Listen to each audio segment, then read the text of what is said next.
Hello everybody and welcome in to my latest live feed. My name is Kerry Holzman and today it is January the 27th, 2023. It's Friday, and you know what Friday means? It's time for this, a live video. It is currently 1 o'clock in the afternoon here in Phoenix. That's 12 p.m. currently in California or Pacific time, 3 p.m. on the East Coast. I tell you this because every Friday I am live at this time on this channel. So if you're not getting notifications or you're not quite sure what the time is that I normally broadcast, right now I have two reserved days of the week. One is Mondays for members of the channel only, those who pay a monthly fee to become a member and help support the channel, to help pay for all the stuff I evaluate here and review. And then of course every Friday for the general public. In between, such as Tuesdays, Wednesdays, Thursdays, I will broadcast randomly as time permits, but because I work as a computer technician, that job has to come first, and except for Mondays and Fridays where I've reserved time, YouTube then, it's the best way I can balance my time. Otherwise, it would just be completely random, and YouTube's notification system leaves a lot to be desired. So, welcome in, thanks for joining me. Today, I've got a portable monitor. Kind of kicking myself in the butt on this one because I was sent, well, about a year ago, about 4 or 5 companies that make these reached out to me and asked me if I'd review it, and they'd send it to me for free. And I was like, what the heck am I gonna use that for? You know, I don't have any purpose or need for that. And started watching some of Greg Salazar's fixing people's computers, viewers' computers, and he does a great job at it. And you know, normally I just feed the output of the computer right into the video capture card, and he's trying to get machines to boot and he wants to see what they're doing, and he pulls out one of these little portable monitors and he holds it to the camera and kind of looks over the top of it to see what, you know, the camera's seeing. And I thought, hey, that's a pretty clever idea. There are times when I want to enter some personal information on a screen, and the only way I can see the screen is through OBS when I'm broadcasting it to you. So it makes it very difficult to put in any personal identifying information without broadcasting it to the world. So with something like this on the desk, I could hook the computer directly up, do what I need to do, and you guys just see me like you're seeing me now. Then I'm able to switch back over. So I think that's a good purpose for this. It is designed primarily for laptop users who want 2 screens. It's very portable and it can run entirely off USB-C. USB-C can provide it power and the video signal, so you don't even have to run a power cable. If you don't have USB-C, then you have to provide power separately. So we're going to look more into this today. I've never used one of these before. I'm happy to say it is an IPS panel, which I like the quality of an IPS screen. I've never used one of these portable monitors before, and there are many to choose from at Amazon. Let's take a quick look at the Amazon page because the price went up from yesterday, where I made the video notes yesterday, and do know that like the price of gasoline, the prices on electronic items can fluctuate, depends on what the item is.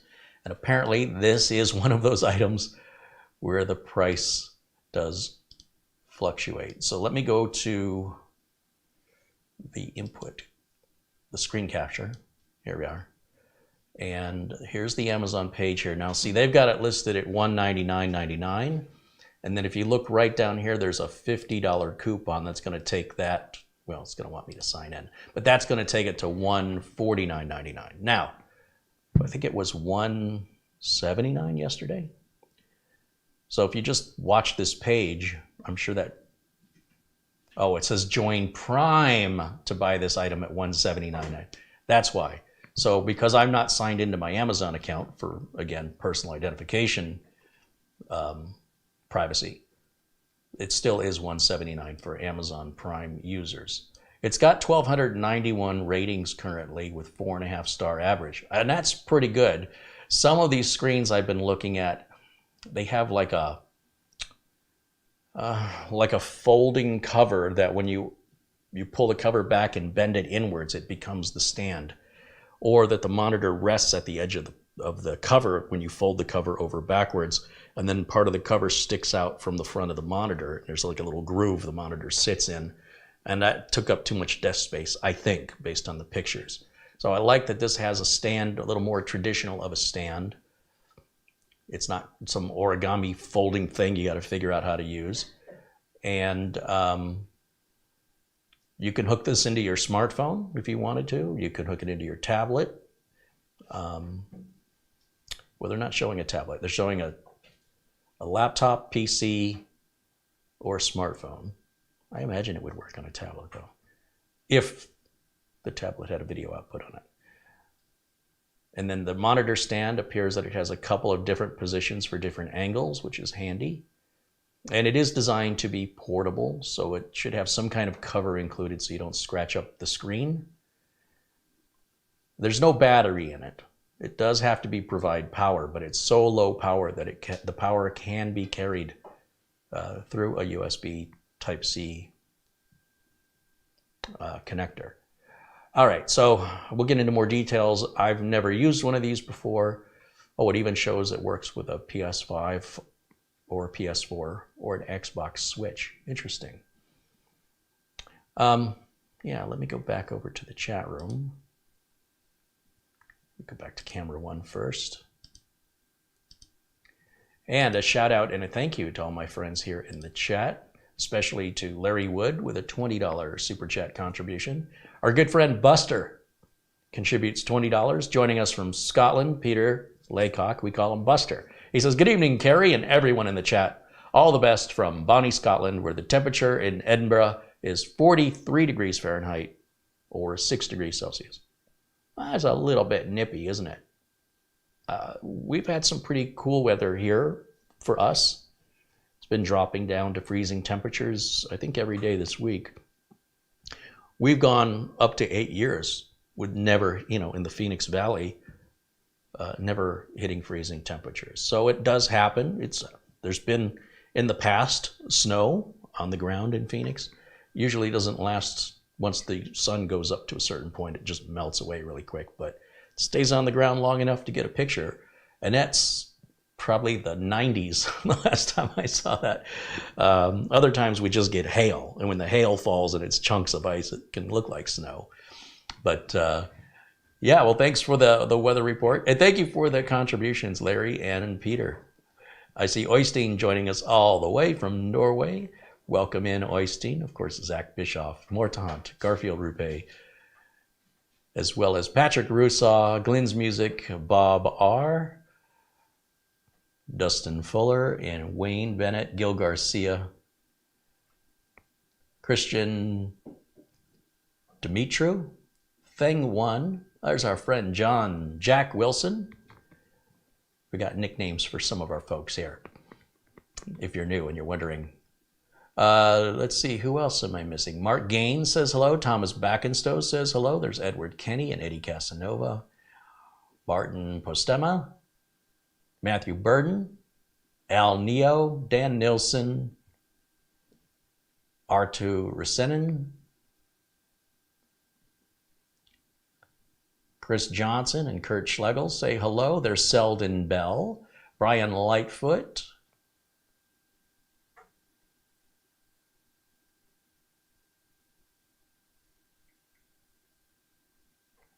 John Bird is watching from Wichita Falls, Texas, where it's 60 degrees and sunny. Says happy Friday, everyone.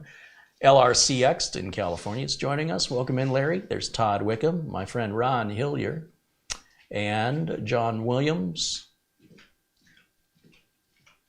Bill Wickens, Paul Garrett, and there's live Windows training with Doug Betts. Doug says, I'm not going to be watching live, but I'll watch it later. I'm interested in the monitor with the microcomputer you reviewed as a gaming-capable computer for the streaming use at the cabin.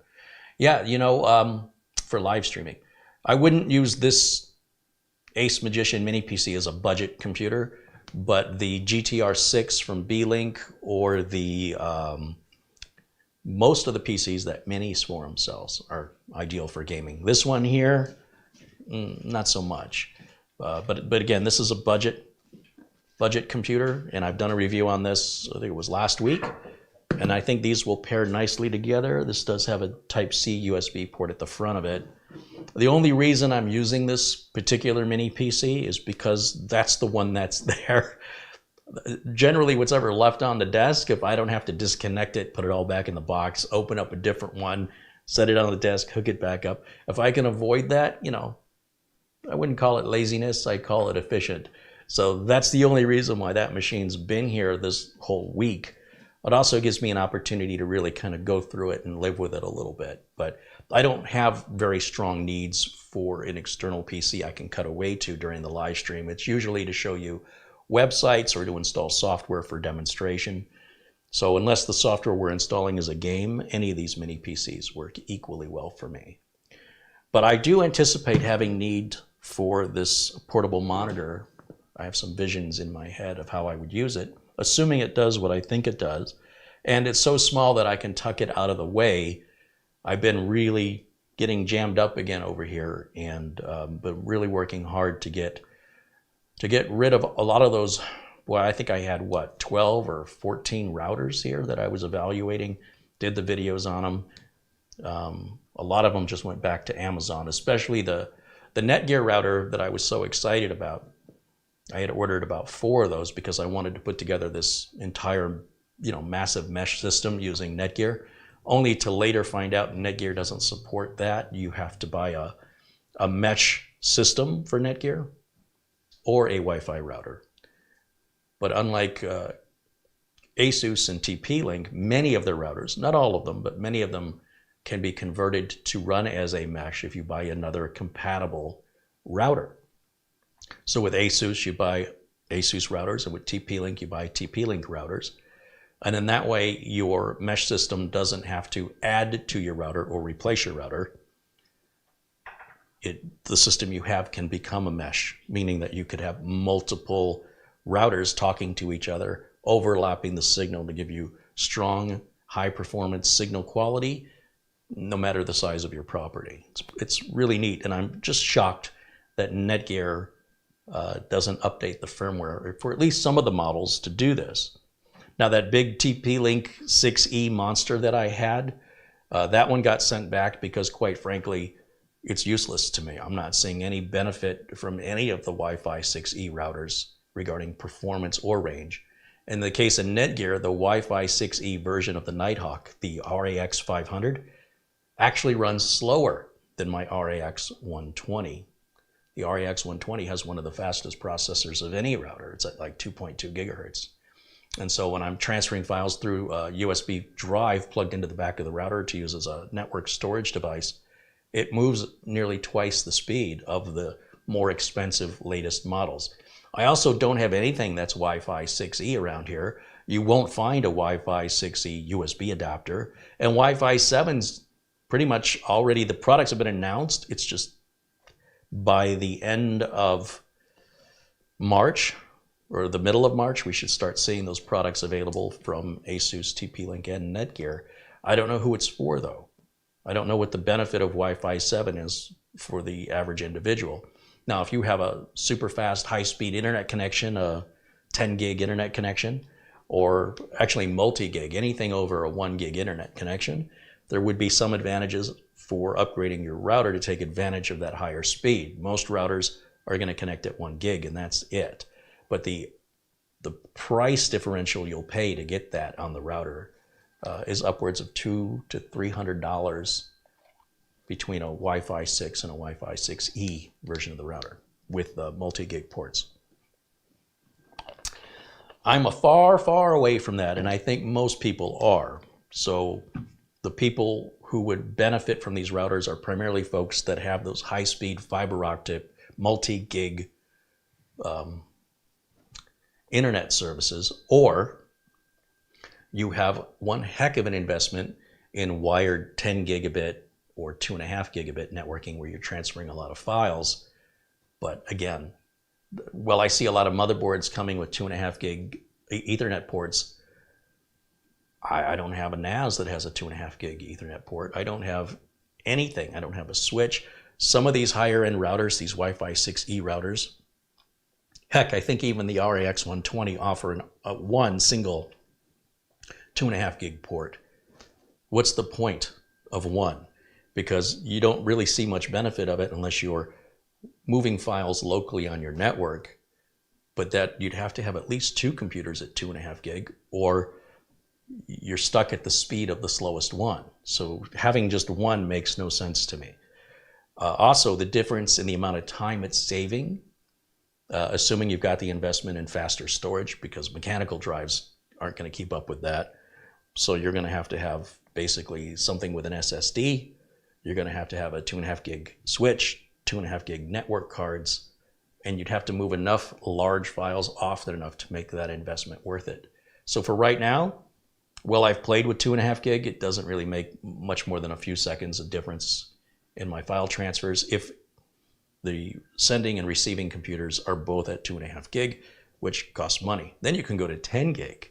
And then they have stuff even above that, but that's more server related with much shorter cables. But I digress. What's new? All right, let's see. Zdravko says, greetings from Velika Gorica, Croatia. I'm sure I'm not pronouncing that correctly. I've never heard of it.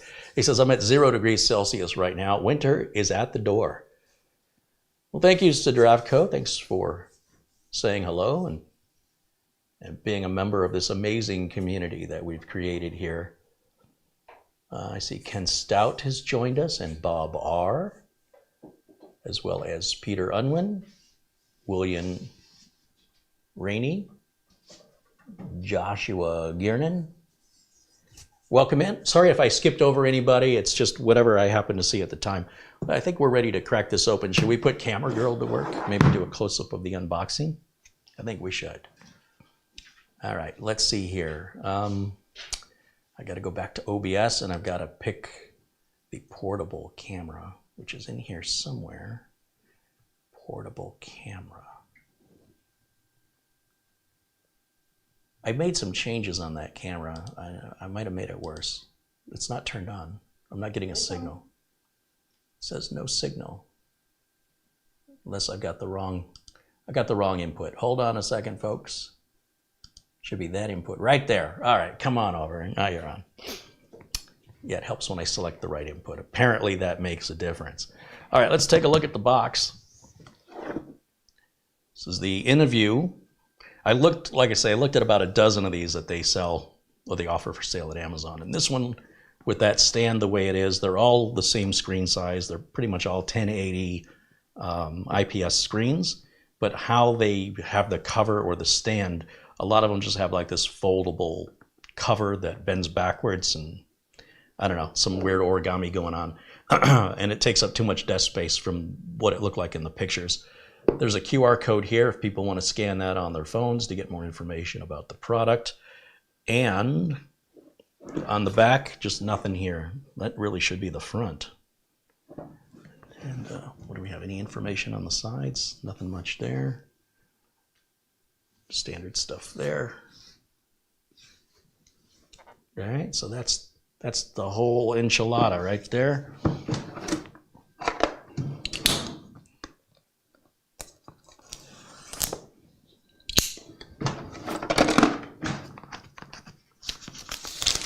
I do think it's interesting that the majority of the world uses the metric system, and yet when they write in what appears to be, I don't know if that's Japanese, but they're still using, look down here, they're still using inches. It's the same number, different language. That language most likely uses metric, unless maybe inches is a standard international way of measuring screen size. Now that I think about it, I've never seen a screen size mentioned in metric. You know, the colors look a little different on that camera today, and we don't, for some reason, we've got bars on the side of the screen. So let me step around here for a second and see what's going on with this camera. Let me grab my glasses. So I was trying to get rid of bars that were going across the top, and apparently now they're across the Oh, I see. I've got it on auto. Let's put it on that mode there. Oh, I see. On the camera, it looks like there's bars, but on the feed, that should look better. The feed, it's perfectly full screen.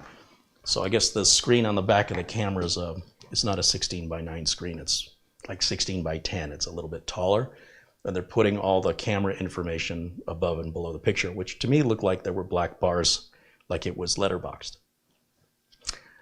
Okay, hopefully that looks good. And let's see here. Open this up.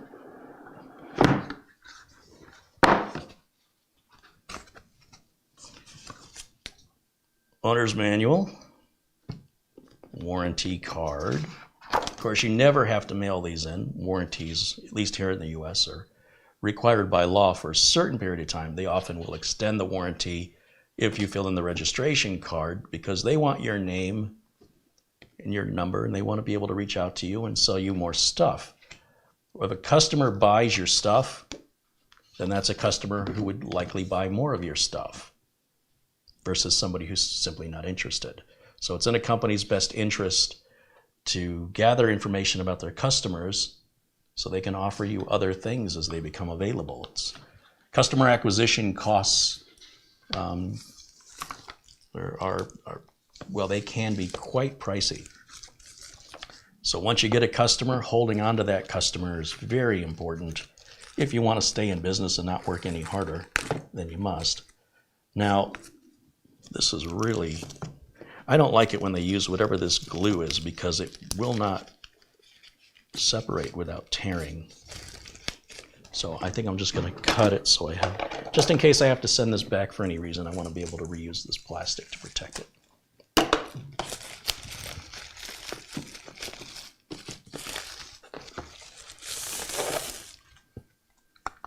There's our screen, pretty much just as it looks on the pictures.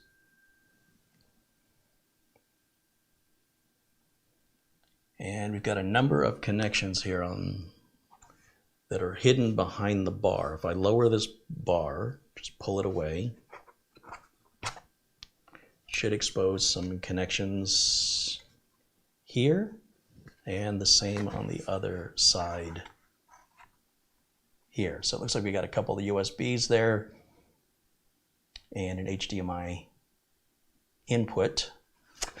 And the other side, let's see, what do we have there?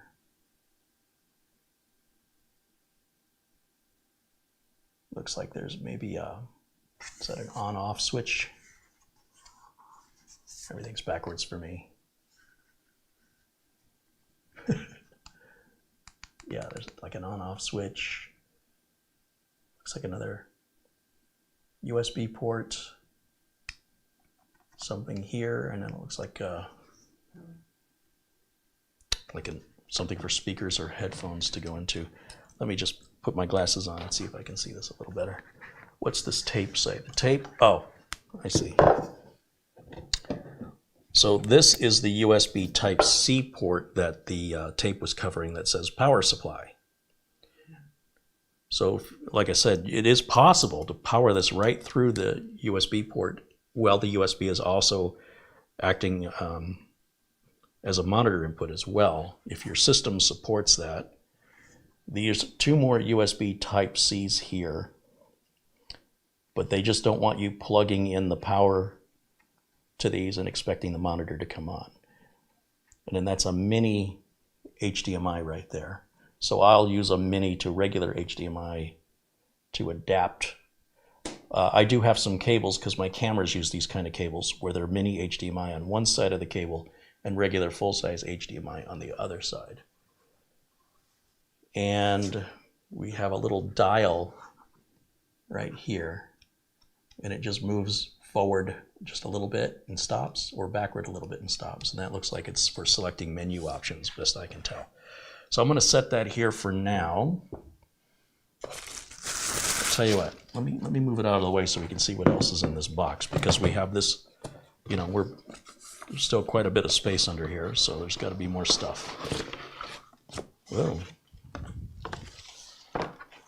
Okay, we've got what looks like a cell phone charger, which is USB Type A on one side. We've got a nice USB-C to USB-C cable here, and this will be USB-A to USB Type-C,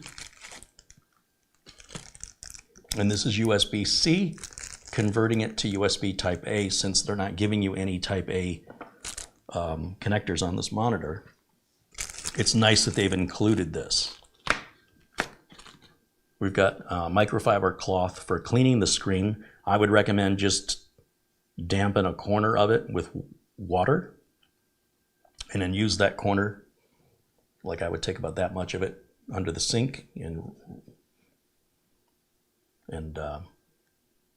what's that called when you wring it out? Yeah, wring it out so it's damp, and then I put my fingers behind it and then use that while it's damp to wipe down the monitor, and then use the rest of this that's dry to wipe away the excess moisture. Yeah, so it doesn't leave any streaking. And this, what is this? This is a mini HDMI to regular size HDMI. They're both male connectors there. So that's, look, they don't have to include these two things. If you went on Amazon to buy those separately, they're about 10 bucks a piece. So that's nice that the manufacturer's throwing in those extras. Now, the regular USB Type-C to Type-C cable is the one I want to use for our demonstration. And we're going to plug it into the mini PC over here.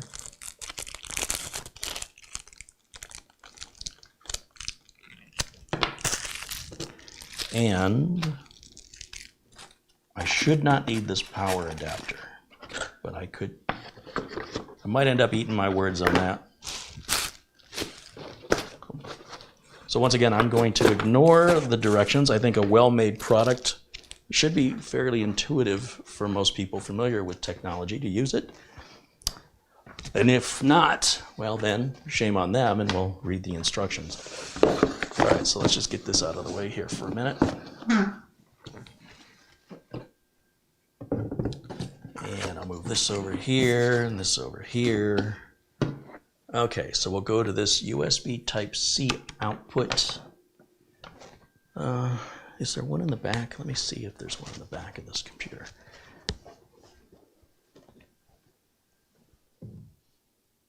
No, there's only one in the front. So we'll plug that in there.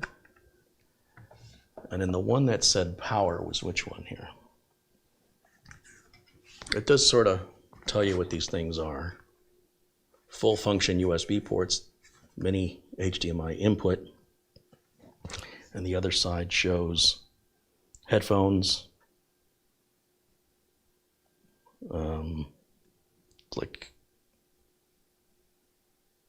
it's telling you do not plug a keyboard or mouse into this USB Type-C. That is for the power. That's a weird way to tell you it's for power.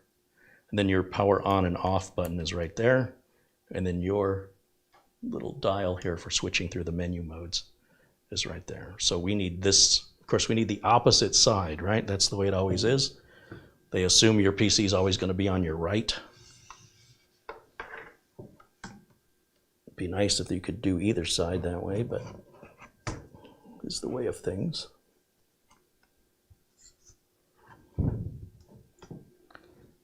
All right, let's see, got that plugged in. I don't know if this computer is asleep or not.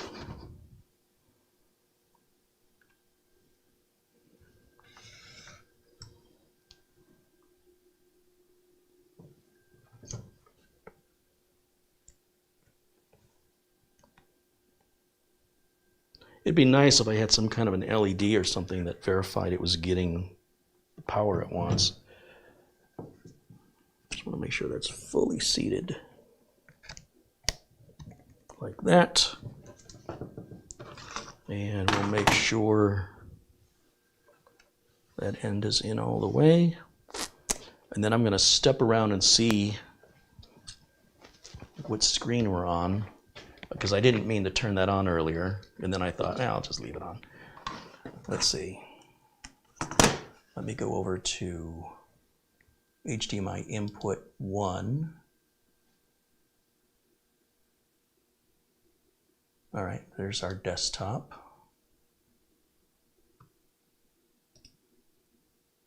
We go full screen projector here.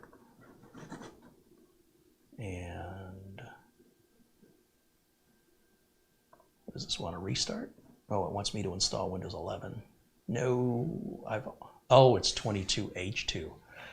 Oh, interesting. All right, well, I'm not too worried about that right now. Let's go to display properties here. Display settings. And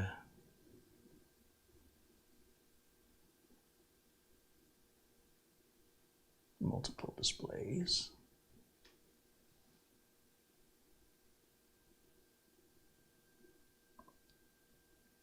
So it's not finding this monitor, which I'm guessing is because it's not getting the power it needs. So that's going to be my guess.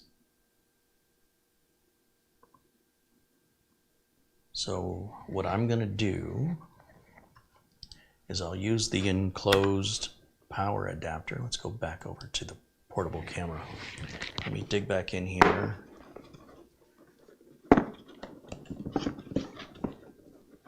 I knew I shouldn't have closed this up.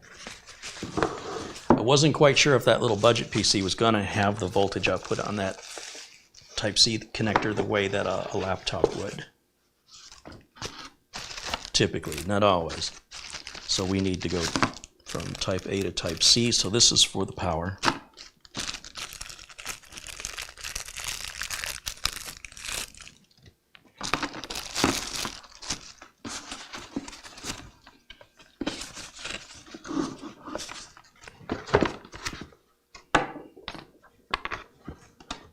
Get this out of the way.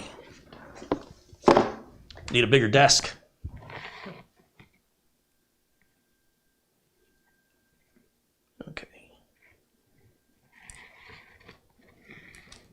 So Type A here, then I'll come around over here so I can plug this in. And I'm going to have to, oh, we are way too short on the cable here. This is going to be a problem.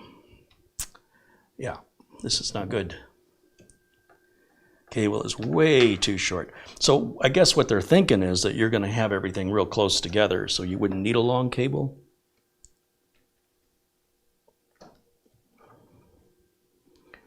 Now that should be enough for us to have power.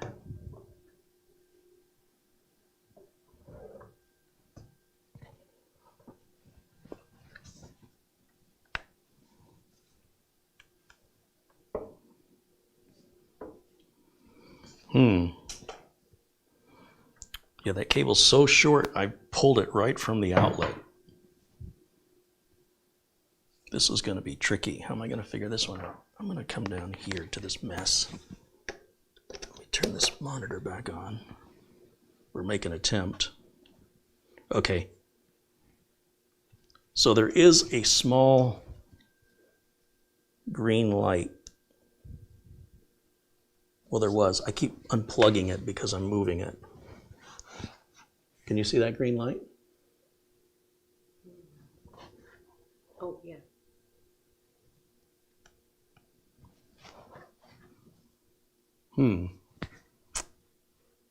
Like the monitor, I would think, would light up a little bit to indicate that it's powered on.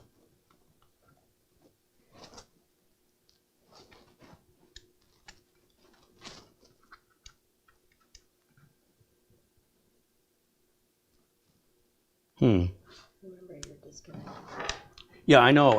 What I'm looking at, though, is the monitor may have intelligent auto sensing of an input signal, but I'm looking for the back panel to sort of light up a little bit to indicate that it's powered on. Since it's not doing that, I'm going to try something different here.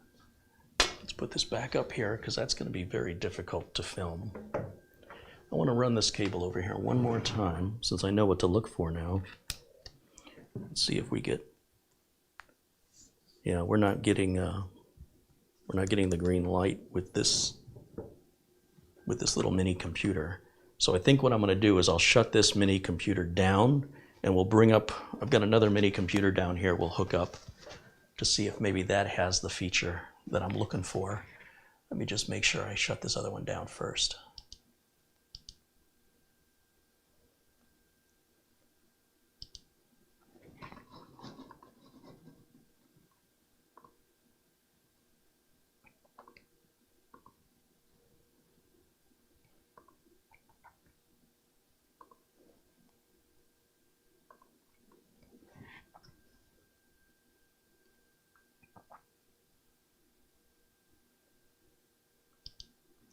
Okay, so I'm just waiting for that to power down.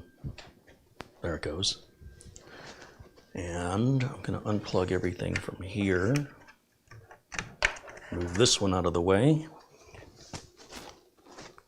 Go with something a bit more high-end. So there's our HDMI, our Ethernet. Oh, wait a minute, this one doesn't have Type-C either. Well, that's not good. I really was counting on this to have a Type-C connector, and I just realized it doesn't. That's okay, I have more mini computers. I always have to leave the power cables plugged into them, or I won't remember which power cable goes to which mini computer, and that would be bad.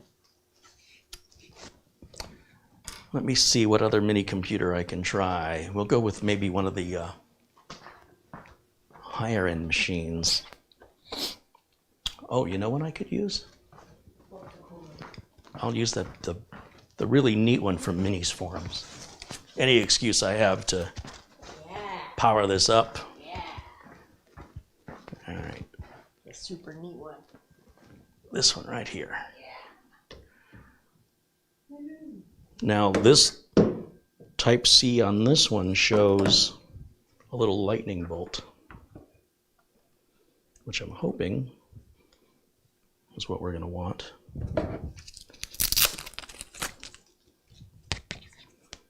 then I'll plug this one in here, and then our keyboard and mouse dongle will plug in anywhere on the front here. And then I have to give it some power, which we have right down here in my nest of cables. And should be able to find a power button on here and fire this bad boy up. There it is. Okay, that's firing up. Do we have a green light on here? Not yet, we don't. And do I have another USB Type-C on here? I do not. But because this is a laptop motherboard essentially put into this case, I imagine that Type-C should work as they're anticipating. But I could be wrong. Let me grab my HDMI cable, verify that we are in fact booting up. So I'll plug the HDMI in, and then in my mess of cables, I'll plug the internet into it. Okay. That all looks good. And I'm going to step around. Let's go to the HDMI input and see what it's doing. We are booted into Windows. Okay, so this is interesting. So why is this not working?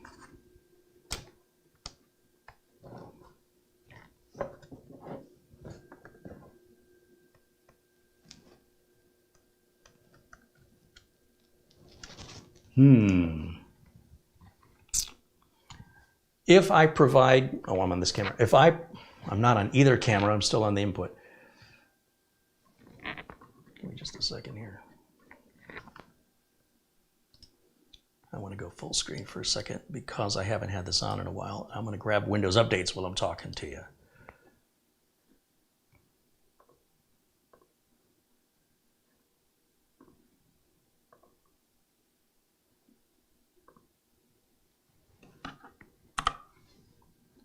All right, now I can go back to the other camera. Okay, so this monitor will work just using HDMI out from any computer, or USB Type-C to HDMI, say from a smartphone, if your smartphone supports that. So in theory, we should be able to carry the power from USB Type-C and the video signal all in one connector. And especially when you're traveling with a laptop, that makes that super easy. And I'm just now realizing we don't get a cover for this. I didn't see any cover for this in the box. So I don't know how you're supposed to be portable with this without scratching it up, unless you have to buy a folder for it separately. Whereas other manufacturers, the folder becomes the stand. Now, for me, I don't care. I'm not going to make it portable. It's going to be portable in the sense that I'm going to put it on the desk when I need it and put it behind me when I don't. And it's much more convenient for me than a full-size computer monitor, especially if I can run it off one cable. But it's turning out it's a little bit trickier than I thought, that perhaps the type of USB-C this needs isn't as common as I thought, because of this Minis Forum computer I've just brought out doesn't have the right connector. I'm not quite sure what would. Let's see. The sticker I took off said no power. Let me take a look at the back of it again. I would prefer if the power went on to the other side. It just shows full function. No, the sticker, from what I can tell, is power, that it's not for... Oh, I see. I can see. It says no power. I have it backwards. What it's saying, and again, this is what happens when I don't read the directions, but it should be pretty intuitive. That's a lightning bolt with a line through it that shows no power. And then it shows this is for a keyboard or mouse input. I thought it was saying power only, no keyboard or mouse. So I have it backwards, and that would help to explain things. So if that's the case, if these are full function USB Type-C connectors on this side of it, that probably makes a difference, doesn't it? Thank you, Sharp Eye there, Michelle P. in the chat room. Sharp Eye, we'll make sure Michelle is a moderator in here, because it was how I interpreted those symbols was the exact opposite of what they intended. So if you move the camera around a little bit so we can see the screen, and I guess I'm going to have to tilt it a little more up like this.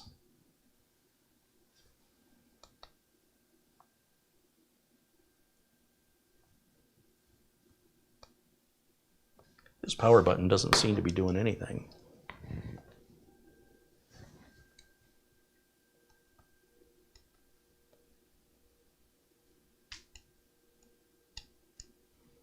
I don't see any signal coming out. Plug this back in one more time. Okay, and there's our...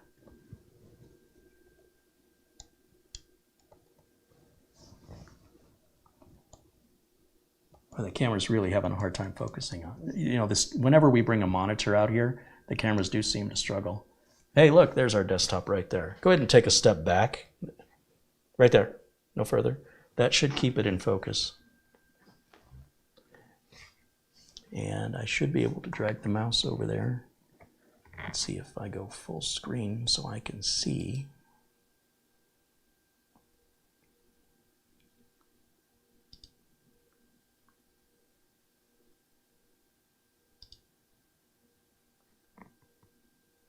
Okay, the computer's apparently downloading these updates. Go back. I suppose I need to go full screen here.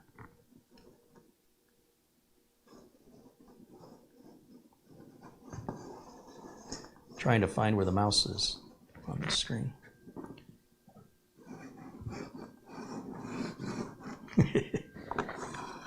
Should be in there somewhere. All right, I'm not quite sure. So let me go back to HDMI input.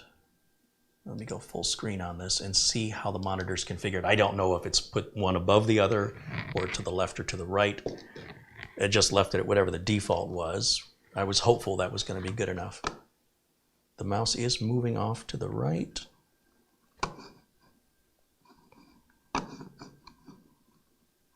See, the mouse stops when I take it to the top. We go to the left. Mouse stops at the left. So I'm not quite sure what this extension is. But right-click, display settings, identify the monitors. Okay, it's identifying this as monitor 1. I want to move it to the other side, like that, and apply it. And now when I move my mouse to the left,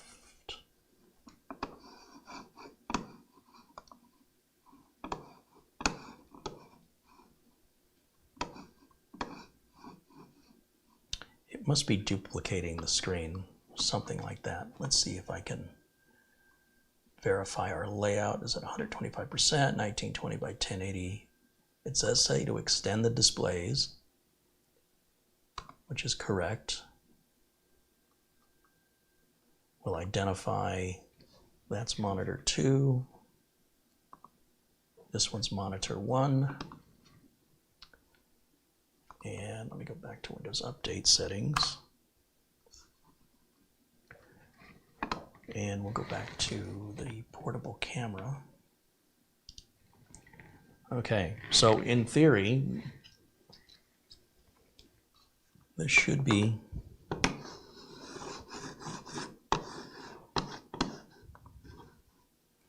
there's my mouse.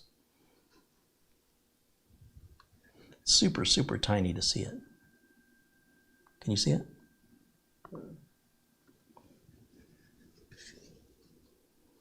The cursor's right there. Yeah, you can go in the control panel and make that bigger.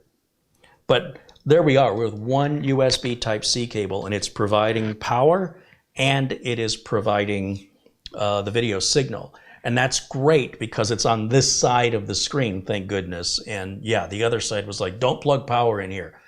It's not that you're injuring anything by plugging power into it. In fact, it would have helped me if the light on the button didn't turn green when I plugged power in. If it flashed at me or if it was red, that would identify that's the wrong port for power.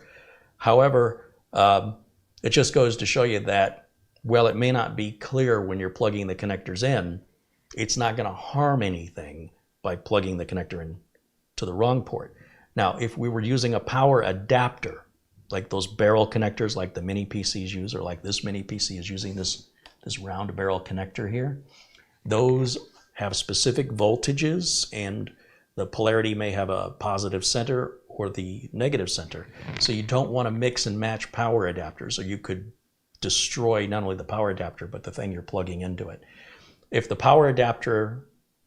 you have any power adapters that don't identify the manufacturer, like if you have a Netgear router, it should have a Netgear power adapter. But sometimes they include a generic power adapter right from the factory that doesn't have the brand name on it. So I'll get my label maker out and I'll just put the brand name on it. I don't necessarily need to put the entire make and model. If it says Netgear, then I know it's for a Netgear router. If it says InnoView, then I would know it's for the InnoView monitor. However, because InnoView is using basically a smartphone charger, we don't have to worry about mixing or matching as long as it gets enough power. The worst that can happen is you're plugged in a cell phone charger that's a few years old and doesn't have enough power. You'll plug it in and the thing won't work. So I'm not quite sure how many watts the included adapter is, but I can take a quick look at that. I always use the high-speed chargers, the 45-watt chargers, so I imagine that'll be good enough. Let me step around and take another look at that power connector, or the little USB charger part.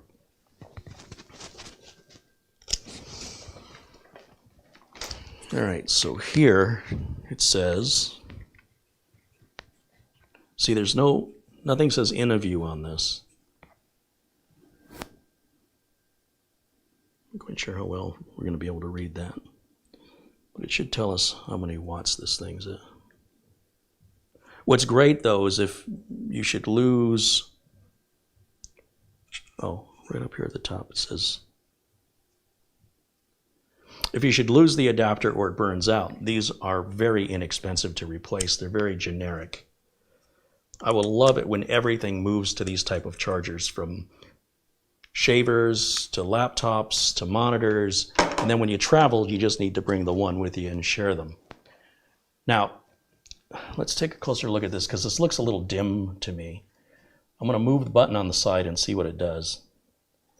Here's our menuing system. So our brightness is only at 30, which seems a bit low. So I'm going to push in on the button and we can raise this. Oh, that's better.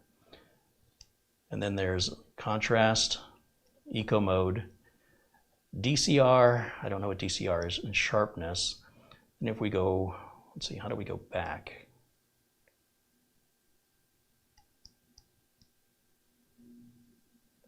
So pushing the button in selects the menu item, but how do we go back? There's got to be a way. Do I push the button maybe? Yep, push that, what I thought was the power button there. So we can select our input source, which shows USB Type-C, which is auto-detected apparently, or HDMI. Other settings, we have, if we want to do full aspect ratio, FreeSync, I guess if you want to game with this monitor with a FreeSync compatible video card.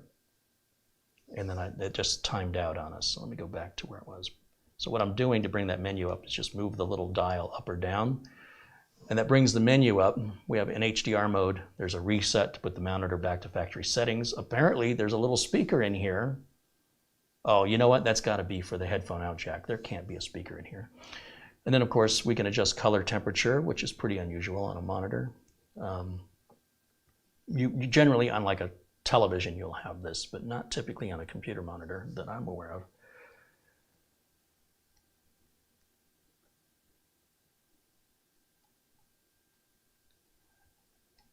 And then we can adjust saturation, tone, low blue light, and the color gamut. And there's no extending, as far as I can tell, none of these windows scroll. All your options are right on that. They're all displayed on the screen. And then there's a couple predefined color temperatures here, or you can set one up yourself. I'm going to leave it at 6500. That's fine. And just show our resolutions at 1920 by 1080. It's 60 hertz, so it's refreshing the screen 60 times per second. It's nice on the front. Right down here on the bottom, you've got QR codes. One is for the operation guide. This is a frequently asked questions with common problems. And then here it says if you have any usage problems, contact the service team. There's an email and there's another QR. Can you zoom in on those? I want people to be able to actually scan them with their phone while they're watching live. We'll just use this right here. Oh, the reason this isn't working is I locked it. So we'll unlock that. Lift that switch right there. And now the telescope and zoom should work on the handle.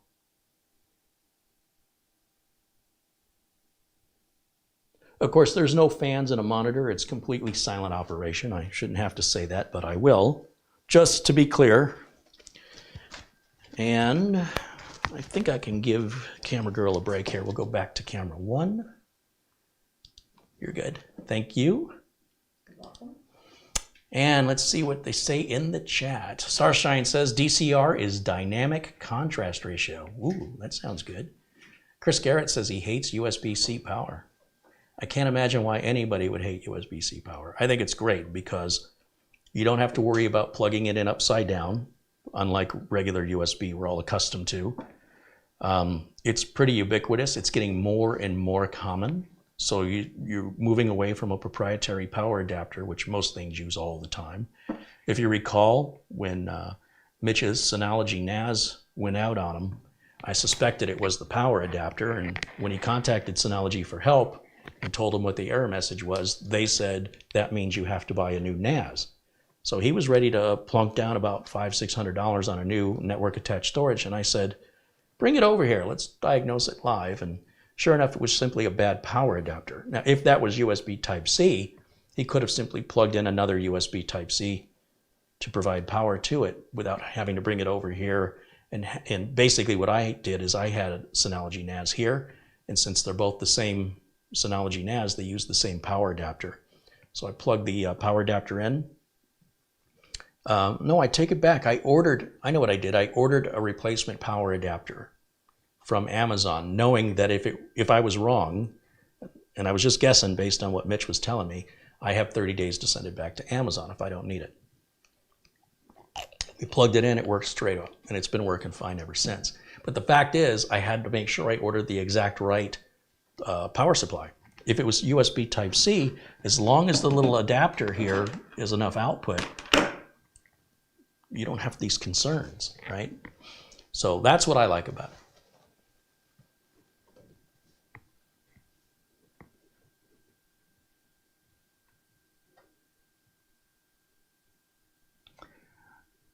Let's see what else. David Herzog says hello. Doman thinks the USB Type-C connector is fragile for heavy use. I don't know. I guess I don't use them that often. I've ever had one break. I haven't seen any kind of plug-in power connector that isn't subject to breaking during heavy use. You know, for example, laptop power jack repair is probably one of the single most common repairs people ask for. I don't do that work. It's just too time consuming for me. But I certainly know shops, and I've talked to people that run shops that do specifically laptop power jack repair, and they're busy all the time. But I'm just not quite sure we have a better alternative. It is designed to be plugged and unplugged. So I'm just not exactly sure what experience you have or how you're treating your equipment that it would break. However, admittedly, I don't use USB Type-C as often as I would like to. I use USB Type-A the vast majority of the time. All my flash drives are Type-A. I will not buy a Type-C flash drive because not enough of my customers have Type-C USB ports. And it's not going to do me much good if I have the flash drive utilities on it and I'm on site at a customer's location and I can't plug it into anything. But I'm looking forward to a future where the USB Type-A's are sort of faded out and everything's going to Type-C. Andy Kane says, hello, welcome in, Andy. And the Greek.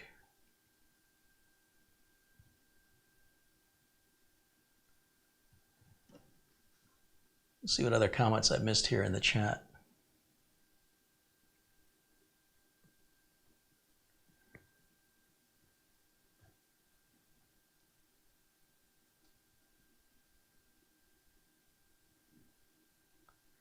Bob R. has posted a link to something. Captain Blinsky says he's watching on a Samsung S7 FE tablet. Cool.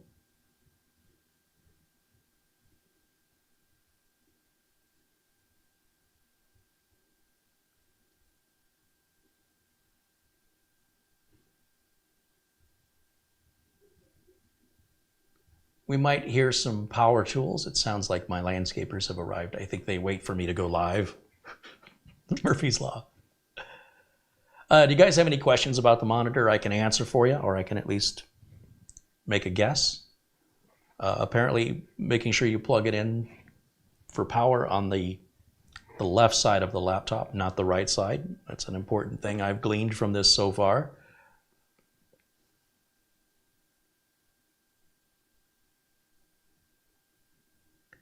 Lawn Dog said, I was curious to see if this little monitor needed some kind of display driver from Microsoft. No. Because it's USB Type-C, the drivers that it would require are already built into Windows 10 and Windows 11, maybe even Windows 8. But yeah, no driver is needed. You're basically using the video driver you've already installed on your system and just essentially turning on a second display. Martin says, why not set it to mirror mode? Oh, I could have. I was just by default wanting to set up as an extension. Like, why would I want two monitors displaying the same screen? That doesn't make any sense to me. I've had situations where somebody's running a point of sale at their business, and they'll have a screen facing them and a mirror of that screen facing the customer. In fact, in some cases, they have two monitors, one for information they can see behind the counter, and the other monitor shows what the customer's seeing on the opposite side. That's the only time I've ever seen the need to mirror a display. But I suppose in trying to find the mouse and everything I was doing, that probably would have made more sense since, but I wanted to demonstrate that we could have the HDMI output on monitor 1, the USB output for monitor 2, and I don't know if there's any other outputs on this one.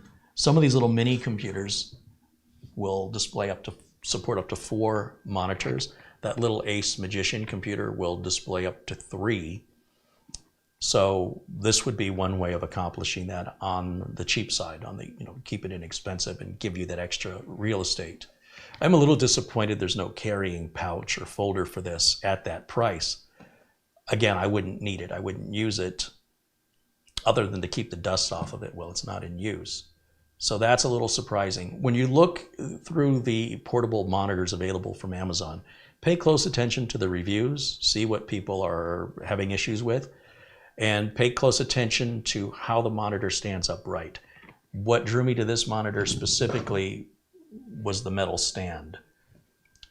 If I were to get the majority of these they sell on Amazon, they have like a little leather-ish cover that you would lift up and fold back, and then it kind of folds inward, and then the monitor of it sits on the lip of the inside of the folder, and that folder sticks out about that far, and I thought that would get in the way potentially of my workbench. So I wanted nothing to be extending out beyond this. I'm also noticing there's a little rubber, a long rubber foot right here in the middle, about yay long, so it won't scratch up the surface of whatever you're putting it on. It's well thought out.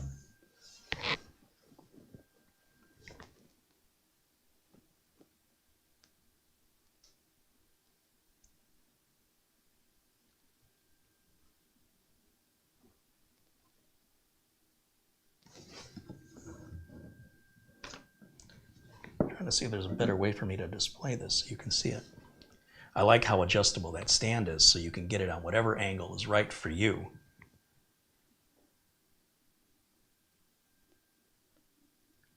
So Drapko said, Kerry, this monitor looks great to me for its intended use.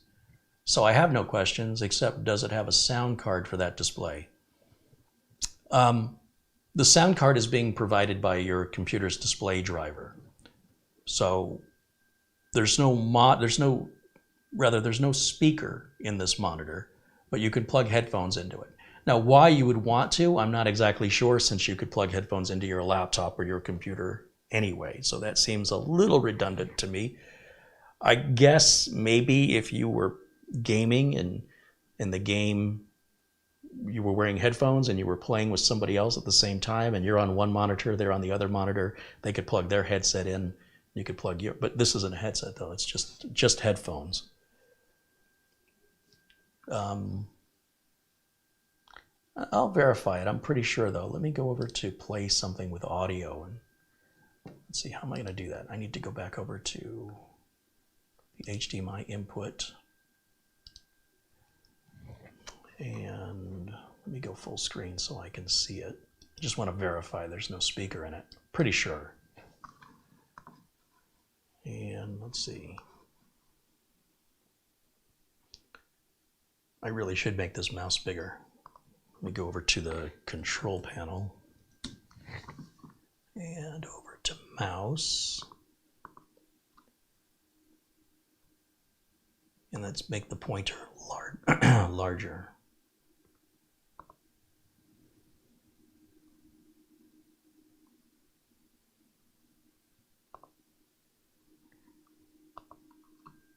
There. That'll make it a little easier to see. It made it black and it made it about twice as big. So that looks good.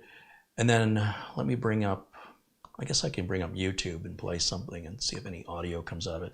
I don't expect there to be any speakers in something this light and thin.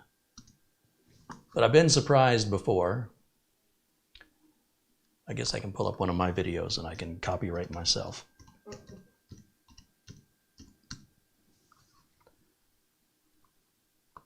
Bring up that one.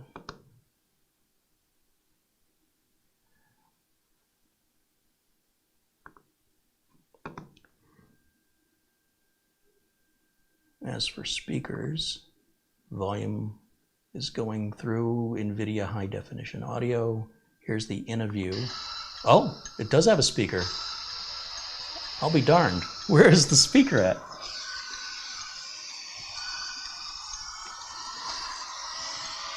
It's got stereo speakers. Okay, I stand corrected. This does have speakers built into it if you direct your audio out to that. Hello, everybody, and welcome into the latest live broadcast. Today it is Tuesday, January. Went back in time. All right, so now, let me go back to my regular camera input here. Right there. At the very bottom of the screen, there's a couple of little slats right here. You want to grab the portable camera? We'll get a close-up of it. And those are apparently a left and a right speaker, just like a laptop would have.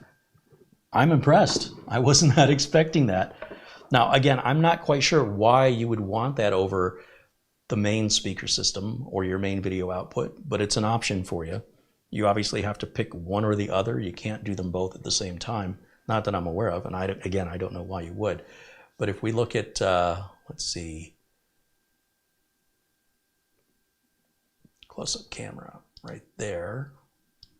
Okay, if you look closely, need something to point with. There's a little slat right here. You'll see there's two for one speaker and two for the other speaker. So not only does it have speakers, it's got stereo. Now look, it's a very tinny sound. Okay, not going to be much bass coming out of it, but the fact that it's got that is impressive. So yeah, who knew? Probably in the directions. What fun is that? Yeah. It's like going through a walkthrough on a video game. Takes the fun out of it. Cheater. It's not cheating. It's Cheating. it's working Cheating. efficiently. Cheating. It's figuring stuff Cheating. out. Cheating. How dare you? All right, you're clear. Thank you. Yeah. I enjoy figuring the stuff out on my own, and I especially enjoy it on a live, unscripted video where we can discover it together so that you're kind of having the virtual experience versus me just reading a script and telling you it goes in one ear and out the other. This is a bit, for me, this is the best way for me to learn, for me to retain the information, is to actually get my hands on it, start playing with it. Then ultimately, if I can't figure it out, I think it's a bad design, but then I'll go finally read the directions.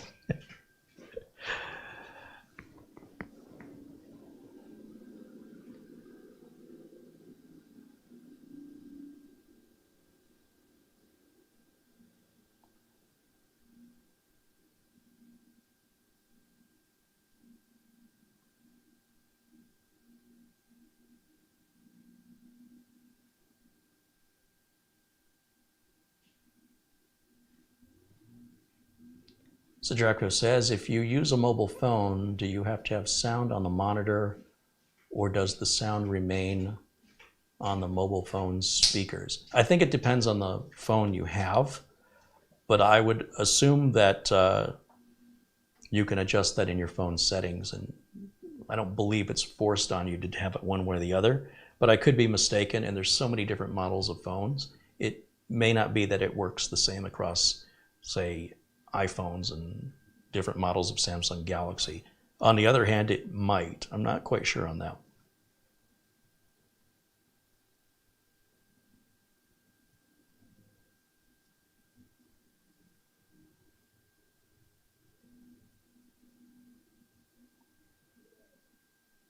Garfield says, I like that monitor. It would be cool to use and set it on my desk and lay down and watch Prime Video, provided that was possible. I can't picture how you can lay something on your desk and lay down. I've seen where they use a backwards image, and then so if somebody's like in a hospital bed and they can't move, I've seen it where they have a mirror that reflects the image, and that's why the image has to be inverted. And then the mirror flips it back the other way, and then you can stare at the ceiling and you have this mirror reflecting the screen. But yeah, so I'm having a hard time picturing what you're describing, but it sounds like it's, apart from the physical location of how you're going to be laying down and it's lying down, how you're going to see it. But yes, you could absolutely watch videos on it.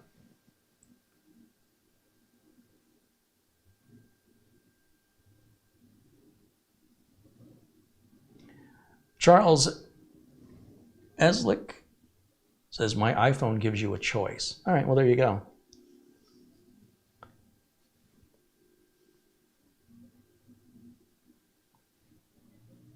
Lawn Dog says, great review. I think we all learned a lot of things about using one of those monitors and a little about USB-C.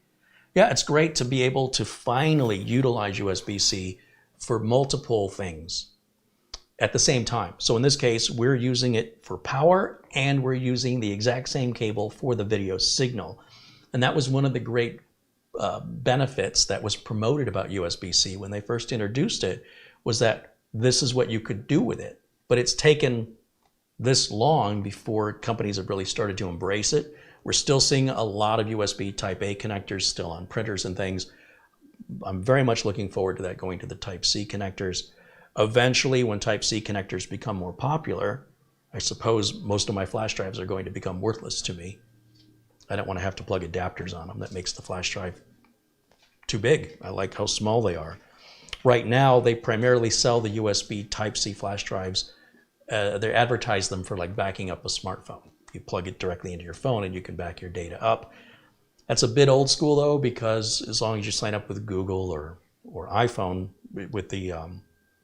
with Apple, the phone can be set to back up your contacts and your photos and all your important customizable data up into their own cloud. And usually it's free for a certain amount of space. And it's up there, it's secured.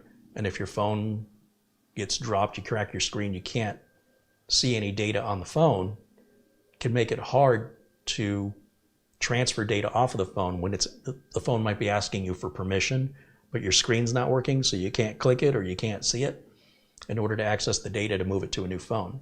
Versus if you got a new phone and you signed into your Apple or your Google account, you would just automatically resynchronize all your data, your contacts, your pictures, negating the need for a USB backup drive.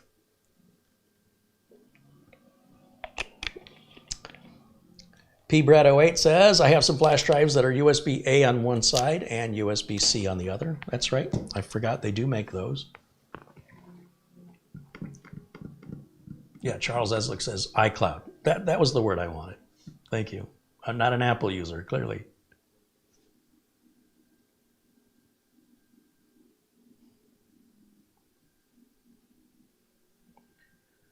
Garfield said, my desk is 3 feet away from me. I could use my tablet to activate Prime Video and put the tablet beside the monitor.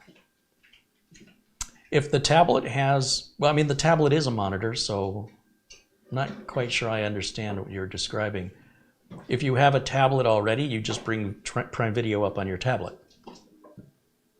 This is like a dumb tablet, right? This is just a screen part. So again, I'm still not quite understanding what it is you're trying to accomplish. It sounds like everything you need is the tablet's already doing it. You could set the tablet up and control it all. This is just a display device. So if your tablet has a USB-C output to it and you wanted to extend the display of the tablet onto the screen, you could do that, but I'm not exactly sure I'm really understanding why you would do that. Bob R. wants to know if there's any other mounting options for the monitor. Well, it's not intended to be mounted. It's a portable monitor. If you're looking for a monitor you could mount, you're looking for a regular computer monitor.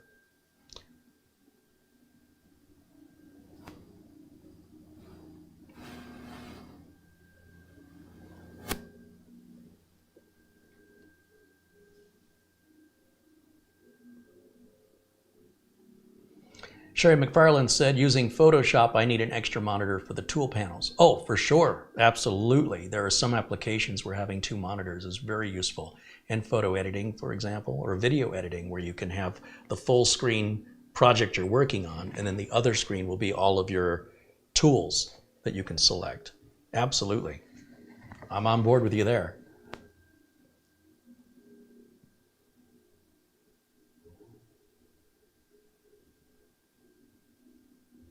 Juan Hernandez says, can you hook that up to the B-Link GTR6? Well, you can hook it up to any computer. Basically, you either hook it up via HDMI, or you can hook it up via, if the computer is equipped with USB Type-C that provides power. There's some USB Type-Cs that are data only, so depending on which one you have. Now, at certain points, certain price points, at this time in January of 2023, the lower end models may be data only USB Type-C, but anything, and it's becoming more common now with computers, but when you spend a certain minimal amount of money, all the USBs have power. But when you get to the really low end budget stuff, which the GTR6 is not a low end budget machine, I'm curious if that Ace Magician actually does output what we needed to if I had just plugged it in the right place. And we can hook that back up here and see. In fact, why don't I do that now? Let me go back over to this other machine that we've got sitting here. And let me restart it to let those updates apply. So we'll close this out. 2020. Whoop, enough of that guy. And hit restart.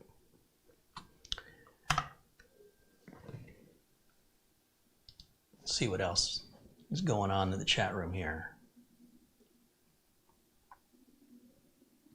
Does it run at 240 hertz? I guess if you flung it off the edge of a cliff.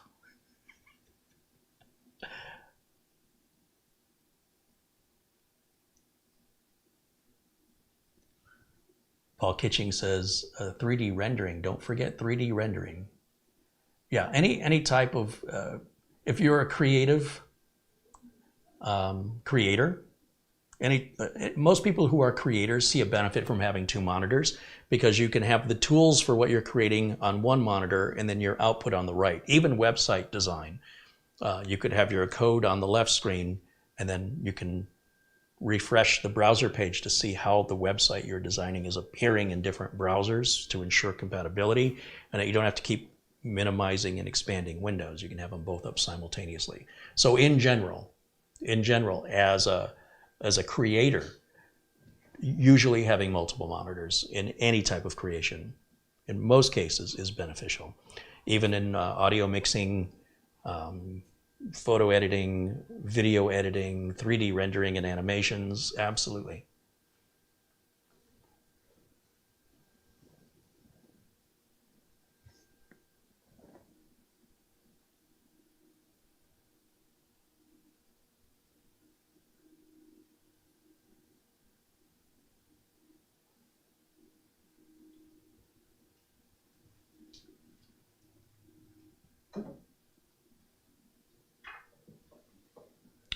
Sherry McFarland said her USB Type-C connector is only data. It doesn't provide the power, but she found an adapter that works. I have to use a little power brick to power the monitors. I don't have a gaming laptop yet, and she's talking about a StarTech USB 3 to HDMI adapter. Yeah, it's typically, in many cases, like a cell phone would have. All right, let me check and see if this is rebooted yet. I was just stalling for time here. Yes, it has.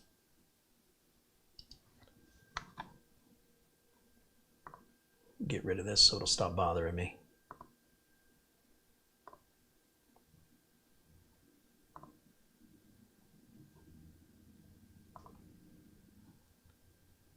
And let's shut this down.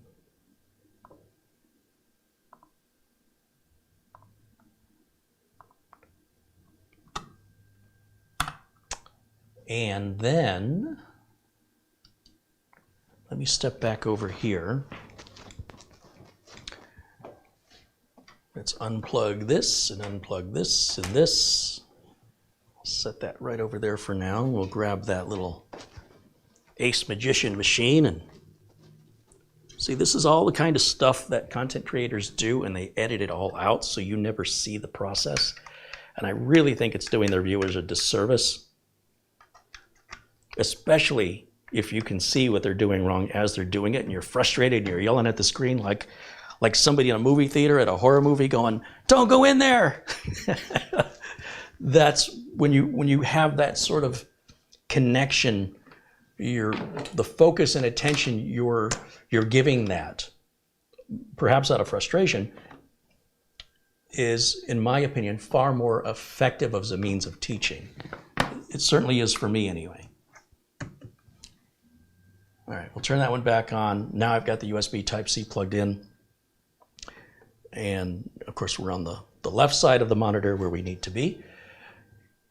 Oystein contributes 100 Norwegian kroner. Thank you, Oystein. And Robert Fitzpatrick with a $5 Super Chat contribution. Right on. Thank you, Robert. Did that already come up? Yeah. Works great when you hook it up correctly. Yeah, so there's the Ace Magician. I think all of these little mini computers I have that have a Type-C, that's going to work just fine on. If we have like that old, that original Intel NUC I built back in 2013, there was no such thing as USB Type-C. So in that case, we would run this power connector to it, and then we just plug HDMI directly into it. So anything with an HDMI output is going to display fine on this monitor.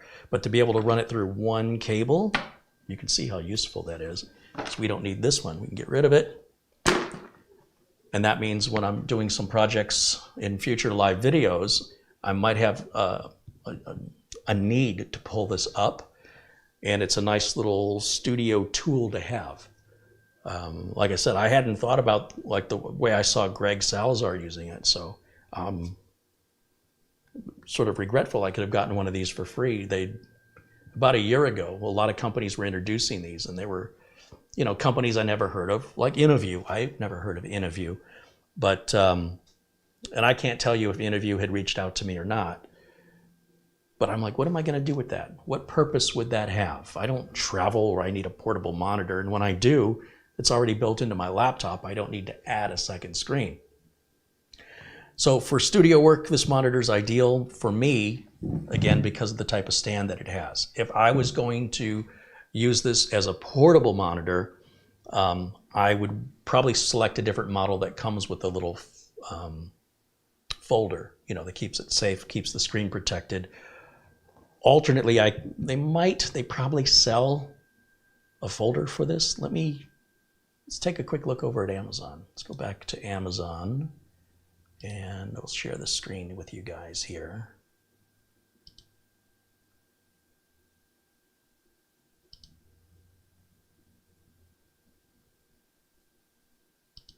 Here we go.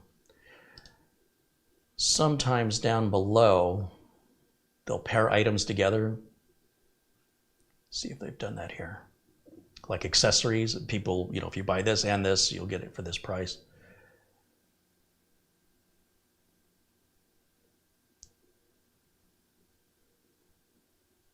See how that sits on its own little enclosure folder?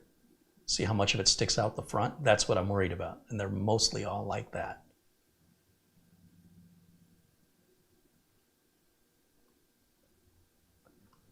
Good reviews.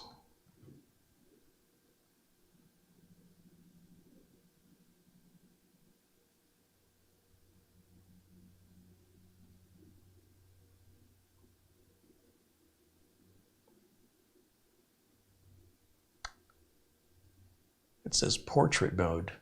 I guess you can bend the stand back so that it can stand upright vertically, but you won't have any tilt on it.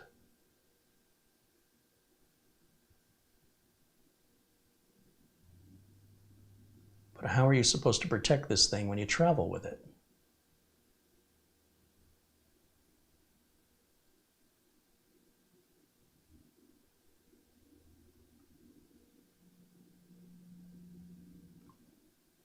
Looks like Asus makes one here. Let's take a look at theirs. It's a little cheaper, and it's a name brand I recognize. The stand is a little weird.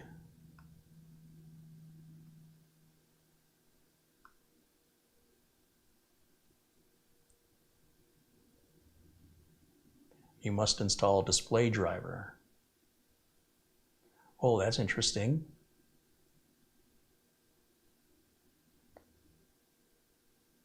I wouldn't think you'd need to do that. It says it comes with a protective sleeve. So yes, if you're, so I guess that's the word I'm looking for, is a sleeve. If you're going to be transporting this around, you don't want to scratch the screen up. And I wonder if they just make a portable monitor sleeve. Let's take a look here and just type in portable monitor sleeve. I'm sure any of these would be fine. Yeah, there's one from InnoView right there for 20 bucks. That would probably be the one I would get. And the only reason I would be interested in it again is to just keep the dust off of it when I set it aside, because I wouldn't be using this very often, but I'm just a little disappointed it was not included at the price they're charging. However, 20 bucks isn't going to break the bank either. So I'll have to make sure I add this link for people that want to actually use this as a portable monitor the way it's intended.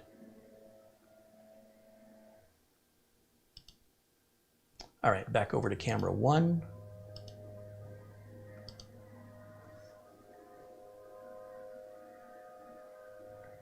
Sherry McFarland said that she had to purchase laptop screen sleeves for hers, so hers didn't come with them either. Interesting. Glenn's Music said the best solution for travel protection is don't travel. Yeah. Hey doc, it hurts. It hurts when I do this. The doctor says, well, don't do that.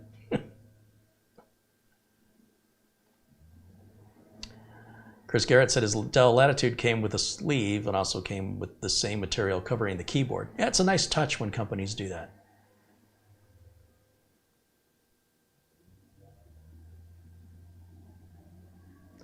Patrick Rusaw says the KYY portable monitor has a cover on Amazon. For some reason, YouTube's not allowing me to show the Amazon link. Let's see, KYY portable monitor. A lot of the portable monitors have sleeves.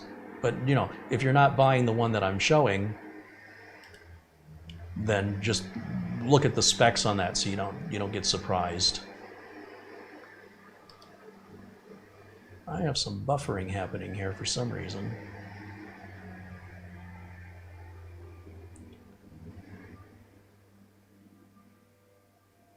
All right, now the buffering stopped. Ian Gooch contributes 10 pounds. He says, hey, Kerry, here's something for your coffers. Right on. Thank you, Ian. Cheers, mate. That's what I say, right, when it's pounds? Jason Mirabile contributes $10. He says, hey, Kerry, I have a similar monitor by ViewSonic. It's a model VA1655, and I love it. I take it to travel for work, and I use it in my home web radio studio as well. Keep on, Kerry. You're awesome. Oh, thank you, Jason. Thank you, Ian. Robert Fitzpatrick and Oystein, Peter Laycock, and Larry Wood. Thanks, you guys, for supporting the channel. As you know, or I'm hoping you should know, much of the vast majority, I should say, of everything I show you in review, I'm paying for. And in this way, I can be free to speak my mind without worrying about a company being upset or being under any time constraints under a contract negotiation that, you know, we'll send you the product, but you have to post a video by a certain day, a date. Or sometimes they send you the product early and they want you to not display anything about the product until a certain date. I don't want all those restrictions. I want to be able to just be straight up with you, friends talking to friends. And so it gets very expensive if I'm doing a video multiple times a week. Each video has to have its own investment of whatever it is I'm doing on the video. I will follow up with, I had an HP, I had 2 printers to repair, which I don't normally do printer repairs. One was an HP LaserJet, and they've been sitting at my customer's office, just sitting on the floor for a couple of years. And since I'd been doing some updates for them, long overdue updates, I said, what's going on with the monitors sitting over here? And they said, oh, I need to get rid of them. They don't work. I said, well, what's wrong with it? What's wrong with the LaserJet? Because those are pretty solid machines. Usually they're worth fixing. They said, well, I can't remember. Put it there 2 years ago, whatever it's been. So I said, well, would you mind if I take it and I'll try and fix it? And they said, yeah, you can have it. No, I don't want it. I just want the challenge of fixing it. So we are hearing the landscapers, so bear with me here. So I brought it back, I hooked it up. I had to find a USB cable. It's got a built-in Ethernet port. It's a nice laser printer. Fired it up, ran a bunch of pages through it. Everything looks great, can't find anything wrong with it. So I brought it back to the customer. I said, I don't know what the problem with this was, but it doesn't seem to have any problems. And they said, great, would you take a look at the other one? Now the other one is this giant HP office jet with the document feeder for scanning. It'll flip, do both sides. And they're generally, inkjet printers are cheap, throwaway. In most cases, they're not worth fixing, in my opinion. And I thought, well, you know what? I'm really craving do something different. I've done enough PC repairs and upgrades and builds. I'm desperate for anything else, right? That's why you've seen a couple monitor reviews. Just trying to keep myself from getting too bored. So I thought, what the heck? I don't normally fix printers, but I brought it back and I go to print to it, and the print head moves back and forth and back and forth and back and forth, and the page comes out perfectly clean. So I said, okay, we need new ink, right? The ink is probably pretty old. It's been sitting there for 2 years. So I go on Amazon, and it takes 4 ink cartridges, one for black, and then there's cyan, magenta, and what's the third one? Like yellow. And put the ink cartridges in it, same exact thing. The printer is printing, but just nothing's coming out on the page. Page looks pristine. Not a drop of ink on it. Now, some inkjet printers have the print heads built into the ink cartridge. That makes the ink cartridges more money, but what ends up happening with ink is it can dry up and it gets to be like a glue. And especially if the printer isn't used very often. Also, if you're not using, authentic ink cartridges from the manufacturer, but you're buying some cheap knockoff ones from another site, that ink is generally not as good of quality.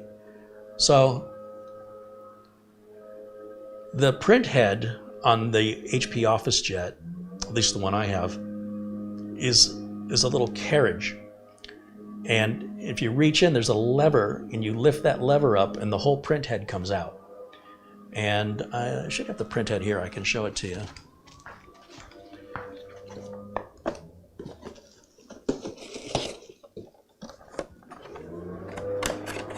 And this is an HP, what is this? OfficeJet 8620 Pro. So this is what a inkjet print head looks like. So your ink cartridges, it's going to sit like this, and your ink cartridges you push in, and they just like clicking a pen, they click in. And this part right down here is the print head itself. And then you've got a circuit board back here. Sometimes these contacts need to be cleaned. You've got a little tiny connector here. You've got to make sure that stays connected. But this whole carriage, there's a little lever, and you lift the lever up and the whole carriage comes out. That's how common HP knows these things get clogged up or need to be replaced. So if you look closely, all the way in the back, right underneath the springs, there's little nozzles. And for about $9, you can buy an Inkjet cleaning kit, which is a little syringe with a little straw, and you push the straw onto each little nipple, and you push the cleaning fluid, you force it through the nozzle, and it's all going to come out through the head, and there's probably a ton of ink all dried up in there. So they recommend heating the fluid up a little bit. It makes it easier to get it through the print nozzle when it's a little more viscous. And they'll say to put it in some, not boiling hot water, but the tube of cleaner, just put it in some warm water for about 20-30 seconds and warm that fluid up. Then fill the syringe, attach the straw of the syringe onto each of the nipples for each of the colors, and push a full syringe through. Now, all this ink is going to come out of here. It's very messy, so you might want to use like an aluminum foil tray that you can throw away. And you probably want to wear some rubber gloves or nitrile or latex gloves because the ink will get on your skin. And anyway, I just, for the heck of it, I just took some isopropyl alcohol, some rubbing alcohol that I have that I use to clean thermal compound off of CPUs. And I just ran it generously through here. Made sure it was dry, plugged it all back in. Still, you know, the printer's going back and forth and back and forth. The page comes out, it's perfectly clean with the new ink cartridges in it. I mean, I'm not getting a spot of ink on these pages, but the printer's definitely working. So the printer has the option to clean the print head, so I hit that, and that goes for about 5 minutes, spits out a test page still perfectly clean. It says, do you want to go to a level 2 cleaning? Yes. Another 5 minutes. You know, this thing's, I don't know what it's doing. It's taking its time. It takes forever. I don't have the patience for it, quite frankly. So I went in the other room and started working on the computer, and then I just heard the printer eventually makes a little chime when it's done, and I take a look at the page it's printed, and sure enough, it's blank. It says, do you want to go to a level 3 cleaning? I say, yes. And then in 5 more minutes, it says, that's it. If it's still not, you might have a problem with your printhead. And when I put the ink in, the HP printer said, you're not running HP ink, and this could be a problem. Click yes to accept the risk. Like, seriously? And then it said, when I was printing a color image, it said you should use HP paper because the images are much better on HP paper. I thought it was going to tell me I needed to wear HP clothes. Maybe I needed to have an HP, you know, I need permission from HP to eat dinner. I don't know. I just thought it was bizarre. I'm not paying $80 for the print cartridges when I can get the ink cartridges rather for $30 on Amazon for the whole kit. So I thought, okay, rather than cleaning this, I'm just going to order a new print head. So the print heads are available through a couple of sellers on Amazon and on eBay. And I went with Amazon because I could get next day delivery. And they start at $130. That's where they start. They go up to $160 for what is effectively the exact same thing. I don't know why one is more than another.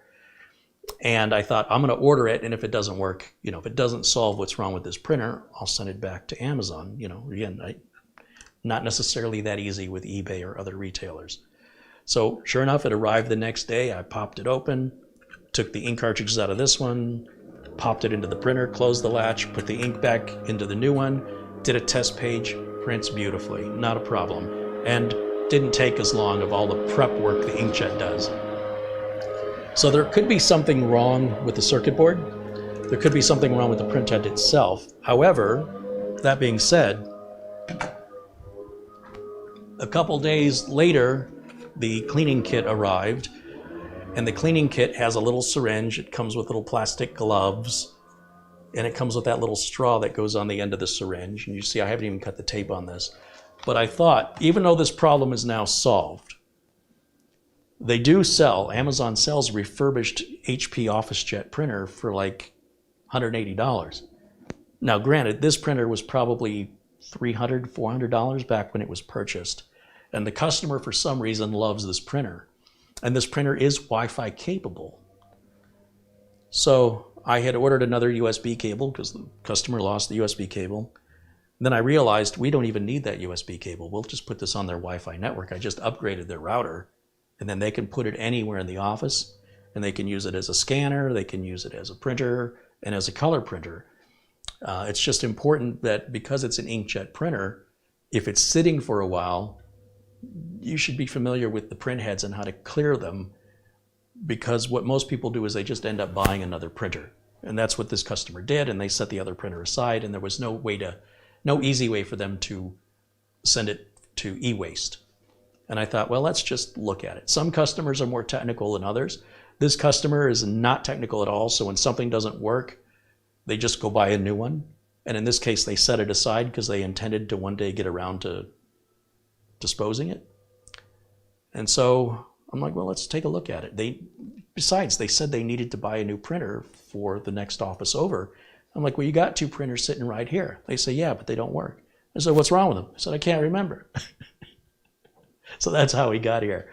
So I told the customer, I said, put a little profit in there for me. I said $160 for the printhead and $40 for the ink. So the ink was like $30, but there's sales tax and everything I'm buying. So I'm making a couple of dollars on the ink and making a couple bucks on the printhead. And I said, do you want to put that money into it? Because if the customer would have said no, I would say to the customer, I'll recycle the printer for you and I'll keep it and I'll use it. But the customer said, no, it's fine, go ahead. And I did a printer test page, without hooking the printer up to anything. It's printing perfectly. I don't see any problems. Everything looks good. I think there's even the printer alignment. That's the other thing that I don't deal with a LaserJet printer, is dealing with this alignment stuff. This little page takes like 3 minutes to print out. So, I'm just spoiled with laser printers. I don't need color, and you can buy color laser printer, but I was constantly having to change toner. You have 4 different toner cartridges. So just a black and white laser printer, so reliable, so much less work. But if you do own an inkjet printer, and most people who have a printer have inkjet printers, be aware that if your pages are coming up blank and you've replaced your ink cartridges and they're still coming up blank, it's probably the printhead. Now, whether or not that printhead is worth paying for versus just buying a new printer, that's a decision you're going to have to make. I think these printheads are way overpriced. These things should cost no more than $50. I can't imagine how they're justifying $130 to $160 for one of these. That's a significant portion of the price of a new printer. But just so you're aware of it, it's a very easy fix. Literally, you lift a latch, the whole cartridge slides out, slide the new one in, lower the latch, your job is done. The printer will recognize it's new and want to do the printer alignment page, and you're all done. And if in the case where there's other damage to the printer, and when you purchase this, let's say from Amazon, in my example, that this doesn't make any difference, you can send it back for a refund. Amazon will take it back without any problems. So that was a little different for me. I haven't messed around with printers in a while, and I was just kind of desperate to do something different. And I did that off camera because I wasn't quite sure what I was getting myself into. My monitor went to sleep, I guess. Let's see if we can wake it up.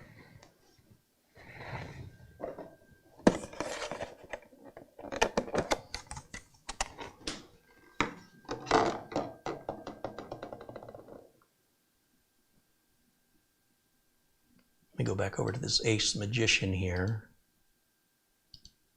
which says no signal. Wakey, wakey. It's not waking up. Maybe I'll tap the power button. That's better.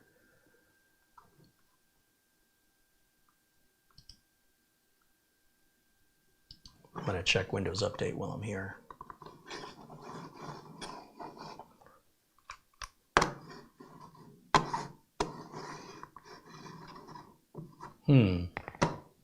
Probably help if I plug this monitor, this keyboard and mouse into the Ace Magician computer. I left it plugged into the the mini Swarm PC.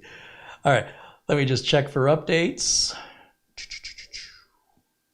It must have opened on the other screen. It did. And let's go back over to camera 1. So yeah, I'm going to clean the printhead just to see, just to have the experience. If the printhead in fact works after that, I'll give it back to the customer and tell them to keep it as a spare. If it doesn't work after I've cleaned it, then there's something physically wrong with it. And it's a real shame that the companies that sell you these printheads aren't asking for your old printheads so they could refurbish them and sell them again and keep them out of a landfill. I was really surprised that they're not asking for the old one back.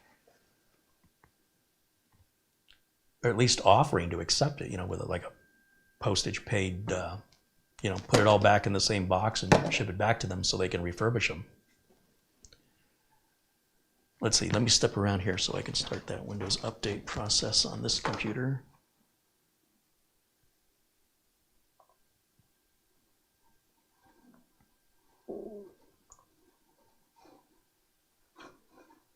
I keep losing the mouse on this though. That would be one complaint I've got. You definitely have to change the mouse cursor type to something, at least I do, to something bolder and easier to see. It's just too easily lost on that screen. Again, for me it is.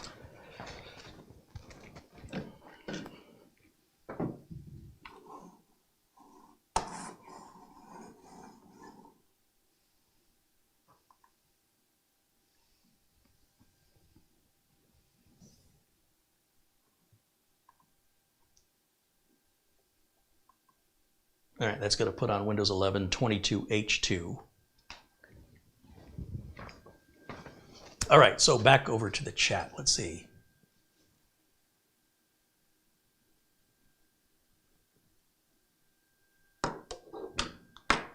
Barry Klein said, I never use inkjet printers, nor will I recommend them to clients. I only use lasers for business use. Inkjet is just too irritating.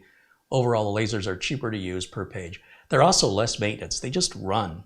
I've got a Samsung all-in-one laser scanner. It's relatively compact. I've had it for years. I wanted to buy another one. Turns out Samsung sold off their laser printer division to HP. Now, HP does have a small compact scanner laser. Those sell for $168. They're relatively cheap, at least over on Amazon. Bruce Key says just avoid the level 13 cleaning. I'll tell you what, if it kept offering me higher levels, I was going to go through every single one. It made absolutely zero difference. Like, there's just no ink coming out of that printhead at all. But this is a big printer. This printer is about this big. It's about this tall. I wasn't even sure it was going to fit in the trunk of the car. So I'll take that back to the client when I go over there this Sunday. I hope this will be the last visit. They've just had a lot of overdue maintenance and overdue upgrades, from the router to the PC. Got a KVM switch. I brought back the laser printer and picked up the OfficeJet 8620 Pro. That's all working now, so I'll take that back on Sunday, install a second computer. It's missing a year's worth of updates, so I'll sit there and make sure it gets updated. And I'm sure I'll have a follow-up call during the week as they need to set that new machine up with the software they need to run the business. But that user is a bit more of a technical person than the other. And that helps when there's somebody technical in the office that can take off some of the easy stuff from my plate and they can deal with it themselves. And then when it's outside of their wheelhouse, then they call me up and I take care of it from there. But this is the type of stuff I have to go on site to do. It's not like I can deliver a new computer remotely or deliver the printer or repair the printer remotely.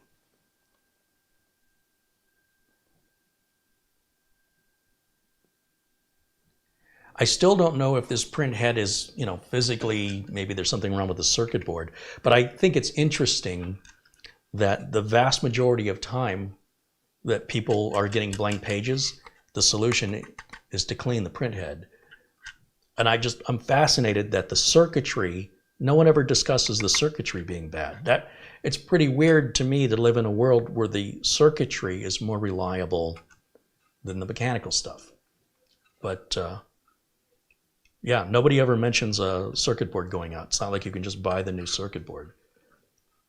There also doesn't seem any way to disassemble this printhead to ensure that it's visually inspected as clean. You just have to blindly shoot this cleaner through it, and I'm sure a ton of ink is going to come out of it. Now, if it still won't print at that point, I'm just curious. It's not a make it or break it type deal. If it doesn't work, well, at least I know. But I'll have the experience of going through the cleaning. I have never had to clean a printhead in my life. The printer cartridges for the inkjet printers back in the day were primarily having the printheads built into the ink cartridges. And of course, that does make the ink cartridge more expensive to manufacture and therefore more expensive to sell. But what it does do is it gives the user a brand new printhead every time they change the ink. And in that case, inkjets aren't terrible.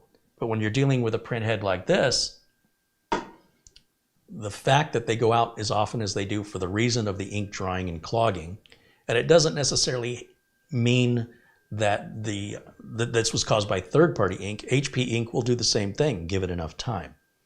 So we'll see how the new printhead fares over time. I've heard some people, seen some reviews online for the printhead at Amazon saying it fixed the problem for 3 days, and then they went right back to having the same problem, which indicates something else is wrong with the printer. Now, if that were to happen, I'm going to keep the box and everything because you have up to 30 days to return items to Amazon. And if the printer should act up again within 30 days, I'll just get my money back. I can't get the money back on the ink, but I certainly can get the money back on the printhead. I suspect it's going to fix this printer you know, they're going to get a couple more years of use out of this for sure. I'm fairly confident.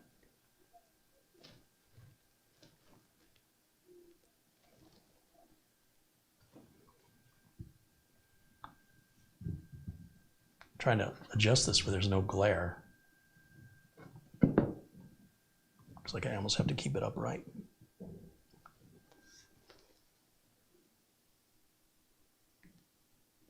Greg M says what you can also do is dampen a paper towel with water and sit the printheads upon the dampened paper towel in a dish, and the water can help unplug printheads. Yeah, and I think if it's warmer water, that helps as well.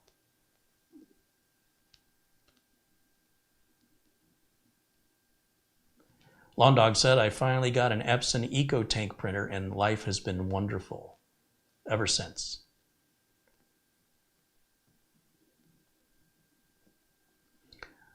Lawn Dog says, why don't they have an automatic print mechanism at some interval, like every 2 weeks, to print a page? The printer may not be turned on at all times, right? We have, for example, snowbirds, folks that live elsewhere and come to Phoenix to stay the winter time. So they might come from Iowa or somewhere back east. They come to Phoenix for 6 months. They'll come out around October. They usually go back in March. So they avoid those harsh winters. And what they'll do is they'll leave a printer at each location. They'll take a laptop with them, or they might just have a computer. In many cases, they bring a laptop back and forth. And in many cases, they're driving an RV. And so the printer will sit for up to 6 months or longer without being used. If you're going to park a printer like that, I would recommend taking the ink out of it. So the option of printing to it, you know, once every couple weeks or whatever isn't an option if the printer is basically abandoned for months on end. So I don't know how long this office has had this particular office jet, but they were really excited at the concept of me fixing it. I don't know why they're opposed to just buying another one, but apparently I'll take it back, they do have another one and they keep having disconnects with it. So I might end up just putting both printers on the Wi-Fi because I'm not sure if they're having USB connection issues or what's going on there, but every time I'm there, it works for me. And then after I leave, at some point it stops working. It's been kind of intermittent. And I think that's why they're excited to get this one back, because I don't think they had those problems with this one. Though I suspect if we simply put them both on the Wi-Fi network, this problem would go away. I think it's USB related.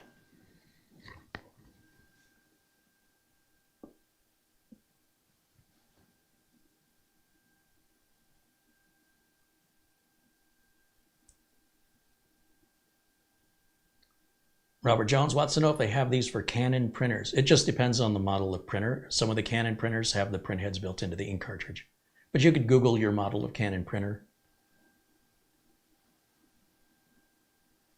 So Drapko says he's never ever using inkjet printers. Yeah, I'm not a fan. The only reason I would use one is if it was given to me. I wouldn't spend my money, you know. I enjoyed diagnosing and repairing it, but I wouldn't want to do that for a living every day. Because the last time I fixed a printer was probably a couple of years ago. It's something I don't do very often. And a lot of printers are not repairable, especially the cheaper inkjets. Sometimes they cost more to repair than to just buy a new one. Sometimes the ink cartridges in the inkjets is worth more than the printer is.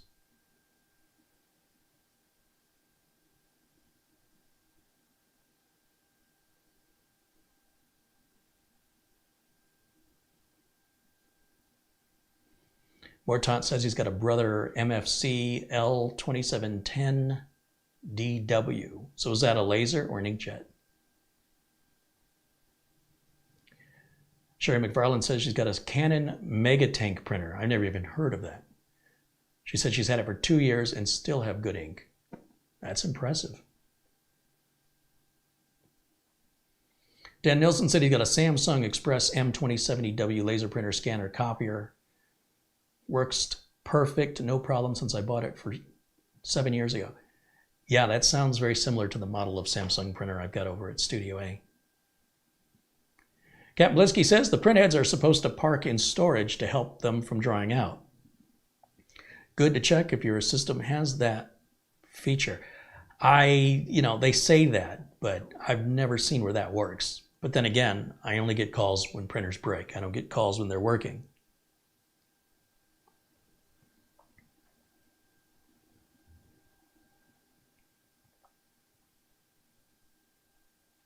Starshine said I had a printer, a laser printer, that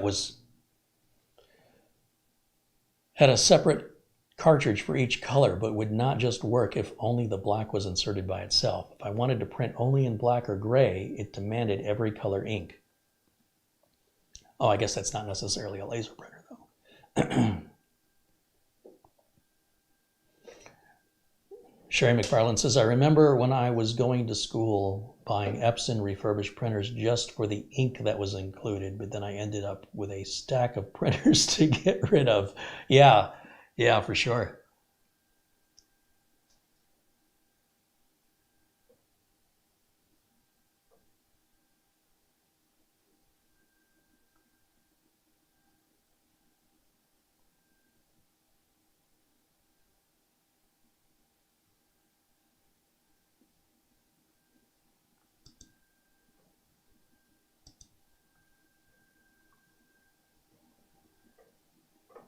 John Williams says he's got a Brother 2280 DW printer.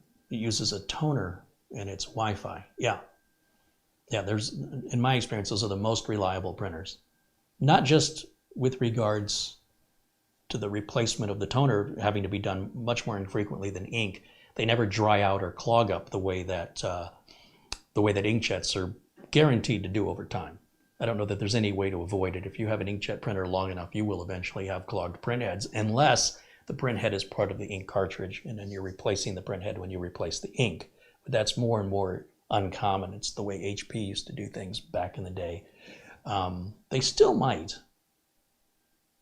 but the printers that I was looking at in Amazon as equivalents to this OfficeJet 8620, those all were just taking standard ink cartridges where they were going into a printhead.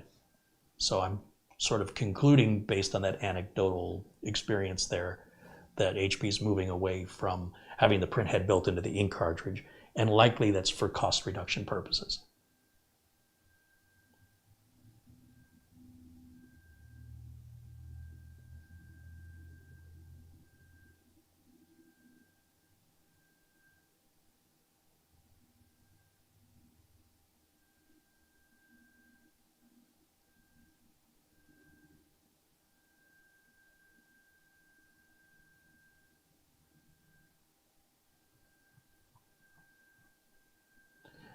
Jared Blackmore contributes £2, says, great vid, always informative. Thanks, Jared. Thank you for contributing to the channel. Bikerman says, I typically print at least once a week with my HP NV4520 inkjet. Someday going to look into getting a laser printer. The laser printers generally are cheaper to own. So they might cost a few more dollars up front, but then over time, you know, they just work. Unless a fuser goes out or your paper pickup rollers start getting shiny and they're not gripping the paper as much. But even then, those are repairs most people can do themselves with a YouTube video, and typically parts are real easy to find. With inkjet printers, there's so many different models, and a lot of them are designed to not be repairable. They want you to just throw it out and buy a new one. It's good for business. Not good for the environment, but yeah, business comes first for most businesses. Bruce Key wants to know if I have a review of multifunction printers. No, because quite frankly, people have different printing needs, right? Many of the multifunction printers are just very large and people don't have a place to put it. Other people, you know, they want to print photos, and other people want to print out 60 pages a second, you know. So there's all these different types of printers, whether it's Wi-Fi or has an Ethernet jack, whether it's got a scanner, whether it's got a document feeder, which some people require. Overall, I would suggest looking at the reviews of any printer models you're interested in. The printer models change so frequently.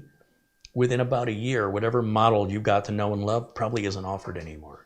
And as a computer technician, when Canon and Epson and HP, Phantom, they're releasing printers constantly, and they stopped production of the older printers from last year. And it gets to be, for me, nearly impossible to keep up with whatever the current models are. Instead, I sort of go at it from a manufacturer perspective. Is this manufacturer have a known history of making quality product, or are they known for having terrible support, or are they known for having expensive ink? That's pretty much my first and foremost concern when somebody's asking about what printer should I buy. For me personally, I'm not a big fan of inkjet printers, but if I was going to buy an inkjet printer, I'd probably lean towards Epson or Canon. I think the HP drivers are overkill. But when it comes to a laser printer, HP still makes great laser printers. And so does Brother. Brother's had some really good stuff. Xerox, on the other hand, boy, they can be a real hassle. I have an office, for some reason, they bought these Xerox laser printers, and a lot of the drivers are not built into Windows. And whenever we have problems with them, they have this weird onboard menuing system it's just not something I'm familiar with. And because I'm not seeing them every day, I set it up, it'll work for a few months and it'll have a problem, and it's like starting all over again, as though, I'm just learning the printer, because it's really just one client that has multiple Xerox printers. And I know if they would have bought another manufacturer brand other than Xerox, likely we wouldn't be having the issues we're having. But they wanted printers that were more business use, that could withstand, 100,000 pages a year or something like that. They needed a really high volume capacity of the printer.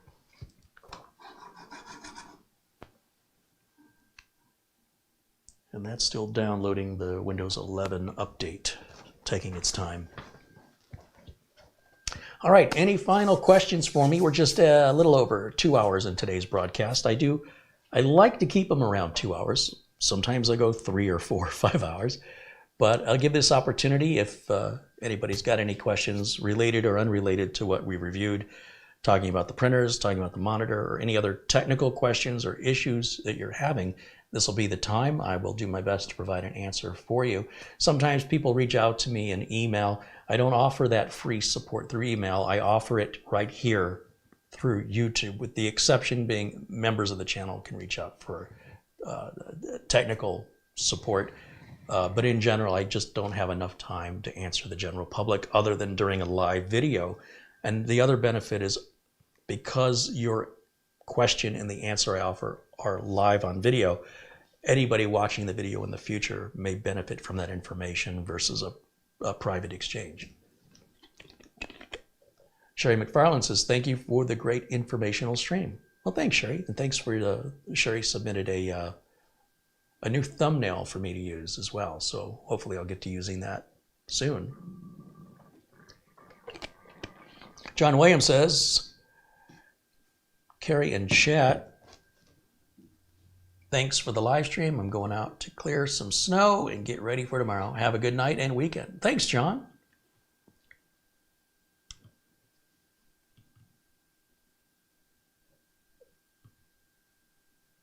So Drafco said, I had an inkjet printer that had black and yellow, red and blue in particular, but it ran out of yellow and it wouldn't print black.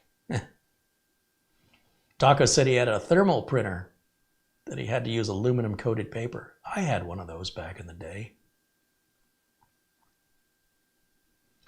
Brian Woodley says, my printer is also an Epson. I'm reluctant to use head cleaner in case I do damage. Are there any do's or don'ts to be aware of? I would recommend you watch a YouTube video of somebody doing it specifically with your printer, and listen to what they say and pay close attention to how they do it. The process may vary from one printer manufacturer to another one, and there should be YouTube videos demonstrating it for just about any printer on the market.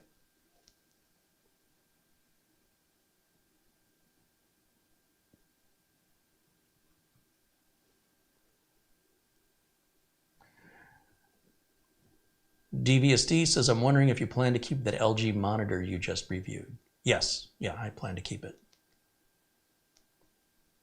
Starshine says, I've got a problem on Windows 11. When I try to use the send to email recipient option from the drop-down context, the computer says there's no default email client installed. Any ideas? Yes, you would just, I'll show you how I would solve this problem. Let's share the screen again. So let me go back over to my window capture. and I would just type into Google how to set default email program Windows 11. And the very first link we're offered is the explanation of how to change it. Even the next link explains it. And then you have some drop downs here. So it's saying go to the start menu, click the settings icon, go to apps, and then default apps. Select which default you want to set. So in this case, it'd be email. And then choose the application you want to open when you select email. It says you can also get new apps from Microsoft Store. You may want your PDF files or email or music to automatically open using a particular app other than the one provided by Microsoft. And that's where you change it. It's just that easy. It's something people generally can't remember how to do because they don't do it very often. Once you set your default apps, it probably stays that way for many years before you want to change it again. But thank you for the question.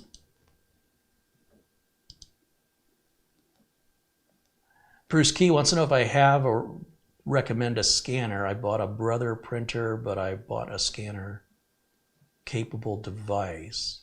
Oh, I just buy printers with the scanners built in. I'm not even aware that they sell scanners individually anymore. It's been a long time since I've seen one. But I buy, basically, if I go back over to Amazon, let's bring Amazon back up. And share that page with you here. And I would type in laser scanner printer. And see, these are monsters. I would look for something portable. Now look at this. This is the one I was talking about earlier. The price is even cheaper now. At $128.99, you're getting a multifunction printer. It's wireless, or you can plug it in via USB. It's a black and white laser print. Is it a laser? Yeah, it's a laser jet. I don't know what this instant ink is, if it's using toner. But you'll see it's a compact version.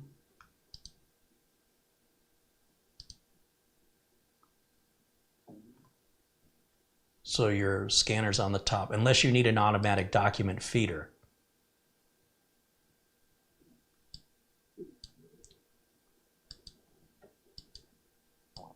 But I mean, I spent more for this printhead, for this office jet, than this entire printer costs.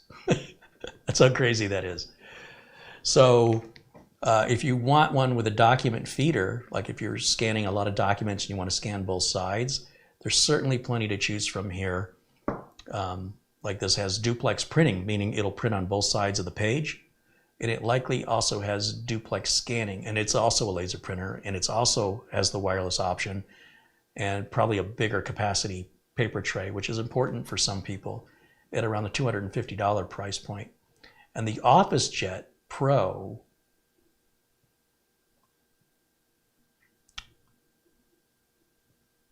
I'm kind of curious what those are selling for these days.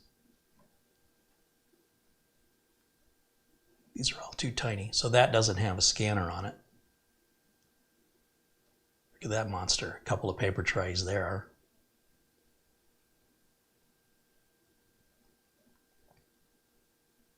Look at this monster.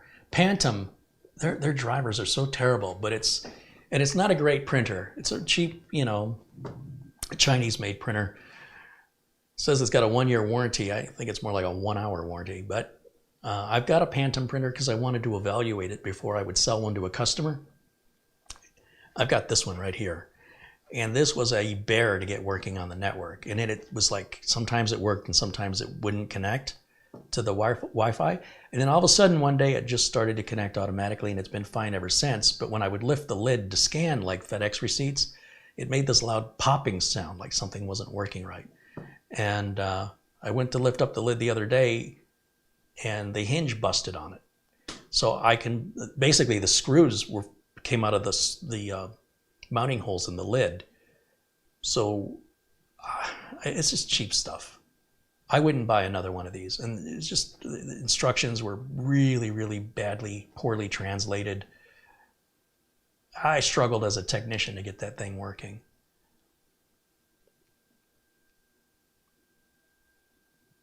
Yeah, some of these printers are just massive.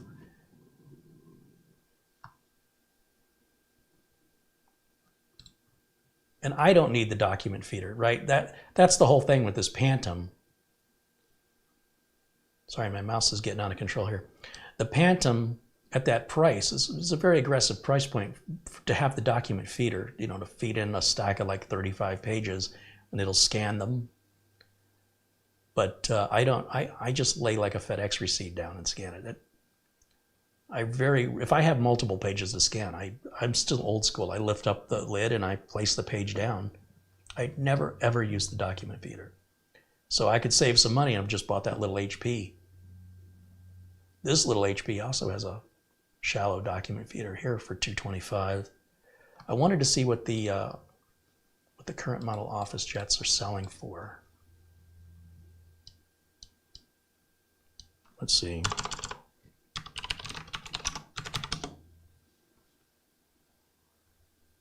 Oh, well, they've gotten smaller. You can see this one's up to $360. Trying to see if they make one similar to this 8620.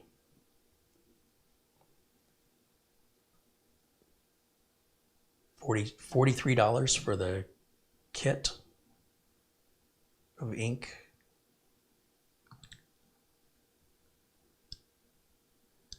Let's do OfficeJet 8620. Yeah, it's kind of hard to tell how big this printer is, but it's pretty big. Like I said, I wasn't even sure it was going to fit in the trunk of the car. But here's somebody selling a used one for $200.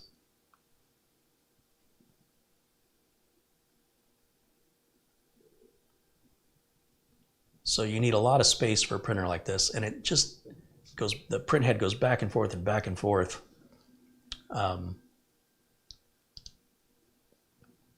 Whereas a laser printer would have warmed up and printed the page before this thing even starts. But yeah, that'll give you an idea of the size of this thing. I'm not sure what year that came out. I could probably Google that. What year was OfficeJet 8620 Pro released? One of the ways you can tell is simply by looking at when the first reviews were posted. But here it shows 2014. So this, for an inkjet printer, it's almost 10 years old.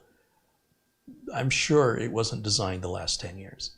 I'm sure HP's not happy that I fixed it. They want to sell a customer a printer more often than once every 10 years. And I'm sure with this fix in place, they'll probably get another couple years out of it at least.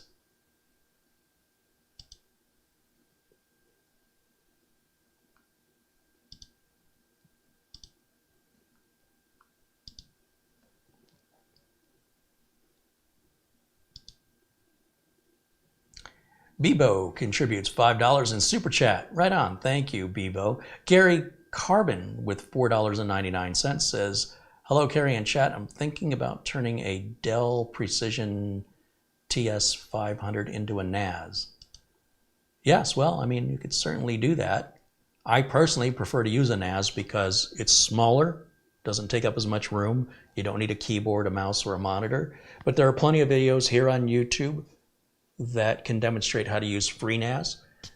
Type it in as one word, free, N-A-S, and they'll walk you through that setup if that's what you want to do.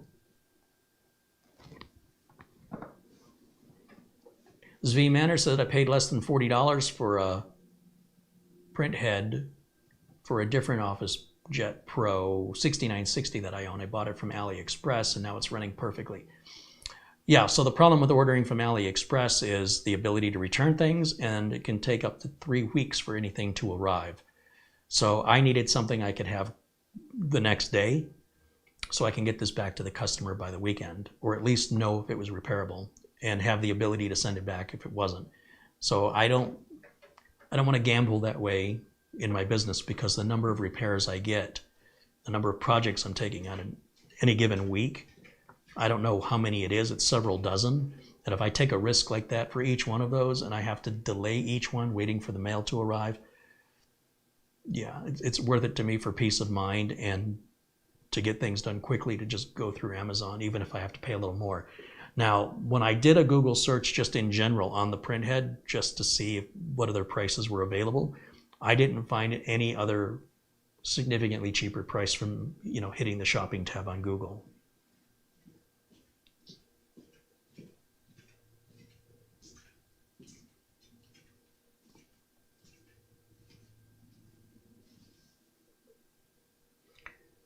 Garana says, I wish standalone scanners were still commonplace, as my current unit only supports Windows XP and Vista 32-bit.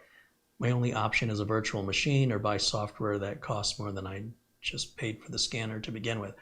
Or you can buy an old off-lease computer and hook the scanner up to an older computer that still runs Windows XP and just use it for scanning. But it seems like that's a lot of real estate, plus a keyboard, a mouse, and a screen, Let me see on Amazon if they even sell scanners. They might still sell them. I haven't seen anybody talk about them or need one. They're always just built into printers now. Scanner for computer. So these are all document feeding scanners. It looks like they're still making them. Let me share the screen with you here. I just haven't had anybody need one, but there's an Epson Perfection V39 color photo and document flatbed scanner for $109. Here's a Canon CanaScan Lide 300 scanner for $69.99. A lot of scanners being sold today are these, where they feed the page in. And I don't like those because they often get crooked and it's just really frustrating to use. But there are people that need to scan in, 30, 40 pages at a time. They absolutely have to have the document feeder. But a lot of these are just sheet-fed scanners. The old flatbed scanners, I'm only seeing 2 available. Everything else is sheet-fed. But they should be cheaper. Epson Workforce sheet. Oh, it's $100. It's actually more money than the flatbed. Interesting. $70 for this one right here. There you go. Asked and answered. Yeah, that's the other thing with the sheet fed. You can't really scan a book, right? You really need a flatbed for that. So again, depends on what your scanning needs are. But there's different solutions out there for everybody, but they are sort of going away. You don't really see much of the flatbed scanners anymore, as they're now a part of printers.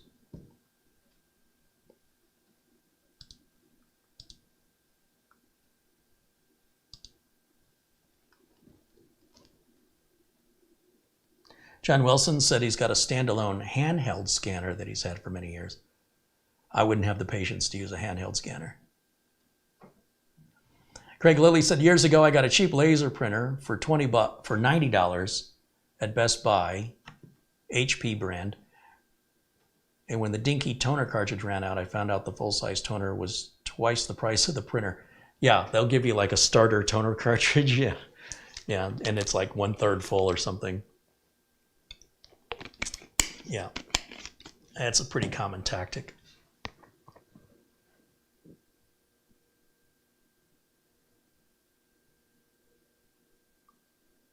Starshine said they got the Canon Lide printer scanner. Very good scanner. It's nice and small.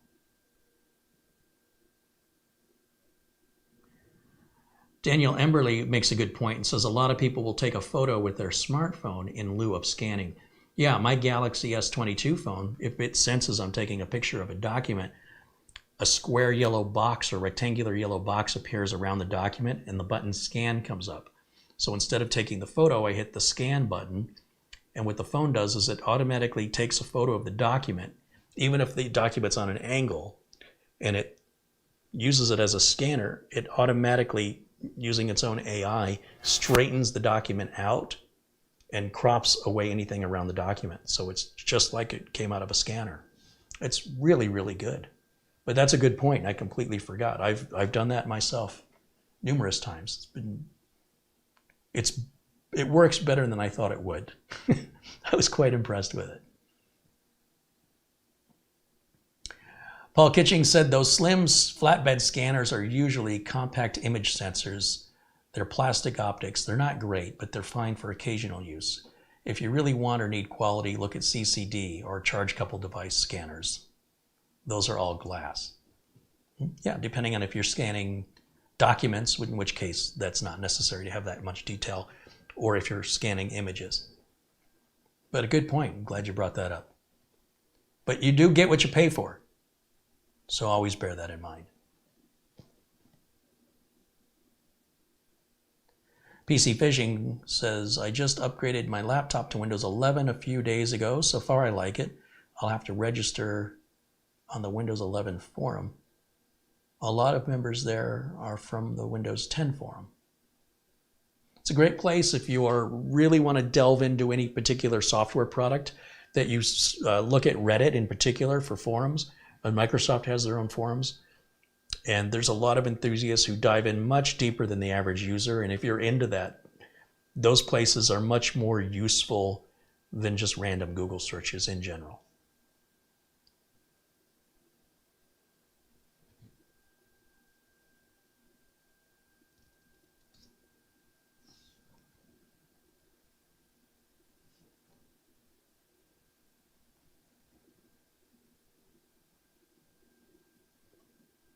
I'm looking to see if there's any other questions I've missed here. FreeNAS, this is from Zvi Manor. FreeNAS has changed to TrueNAS. Oh, I didn't know that. Good to know. Thank you for that.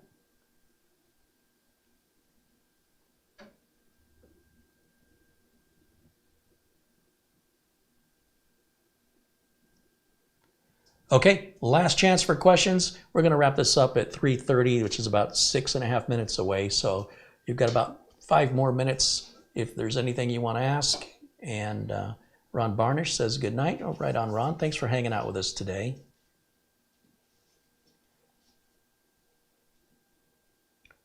Yeah, I don't see any point of going to Windows 11 yet. I'll be talking to you about moving to Windows 11 in the year 2025. So really no point in upgrading to Windows 11. If you buy a new computer that comes with Windows 11, it's fine.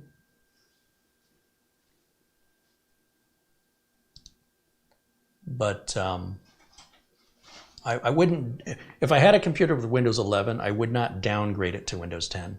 And if I had a computer for Windows 10, I would not upgrade it to Windows 11 until 2025. At some point in the year 2025. Because Windows 10 will expire in mid-October of 2025. So to jump to it this early for no good reason, I think is just a waste of time. If it's forced upon me from a new computer purchase, it's fine. Like I said, whatever you have, if it's Windows 10, it's fine. If it's Windows 11, it's fine. I don't see one reason to upgrade or downgrade from what you already have.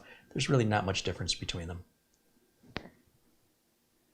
The Greek says it was a great way to spend an afternoon. Thank you for sharing. Right on. Well, thanks, The Greek. Thanks for hanging out with us. PC Fishing says thanks for the stream. Hey, thank you for hanging out. Appreciate it.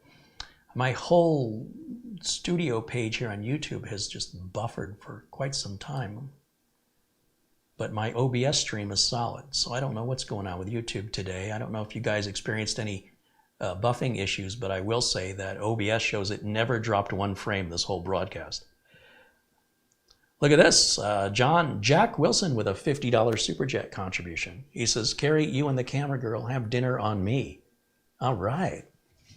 Look at that. We're going to have dinner at McDonald's. Thank you. We appreciate it greatly. Can I keep the change? No, I don't know about that. We'll have to talk about that. You can have. Well, thank you, John. Jack. Pizza, chicken fingers. You don't eat that stuff. I don't eat that stuff, but thank you, everybody. Thanks for your camera work. You're welcome.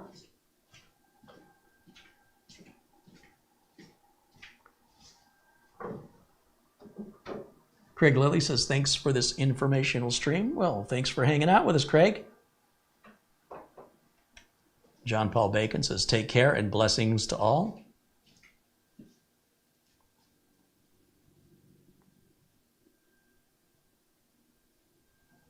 Brian Larson contributed $2 via Super Chat, says thanks for the info on printheads.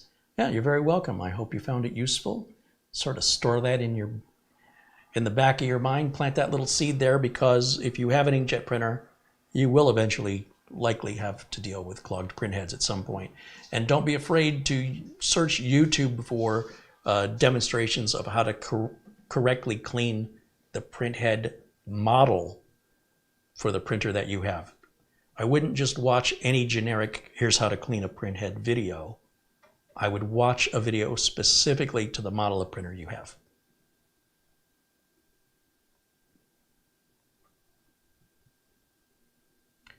Mike Visions with a £2 contribution says, see you later, Carrie and everyone. Hey, thank you, Mike. Thanks for the contribution. And I'm going to give a shout out one more time for everybody who's contributed today, assuming YouTube has saved that information. I think it did. So a shout out and a thank you once more for everybody who's contributed via Super Chat today. That includes Larry Wood, Peter Laycock, Oystein, Robert Fitzpatrick, Ian Gooch, Jason Mirabel, Jared Blackmore contributed twice.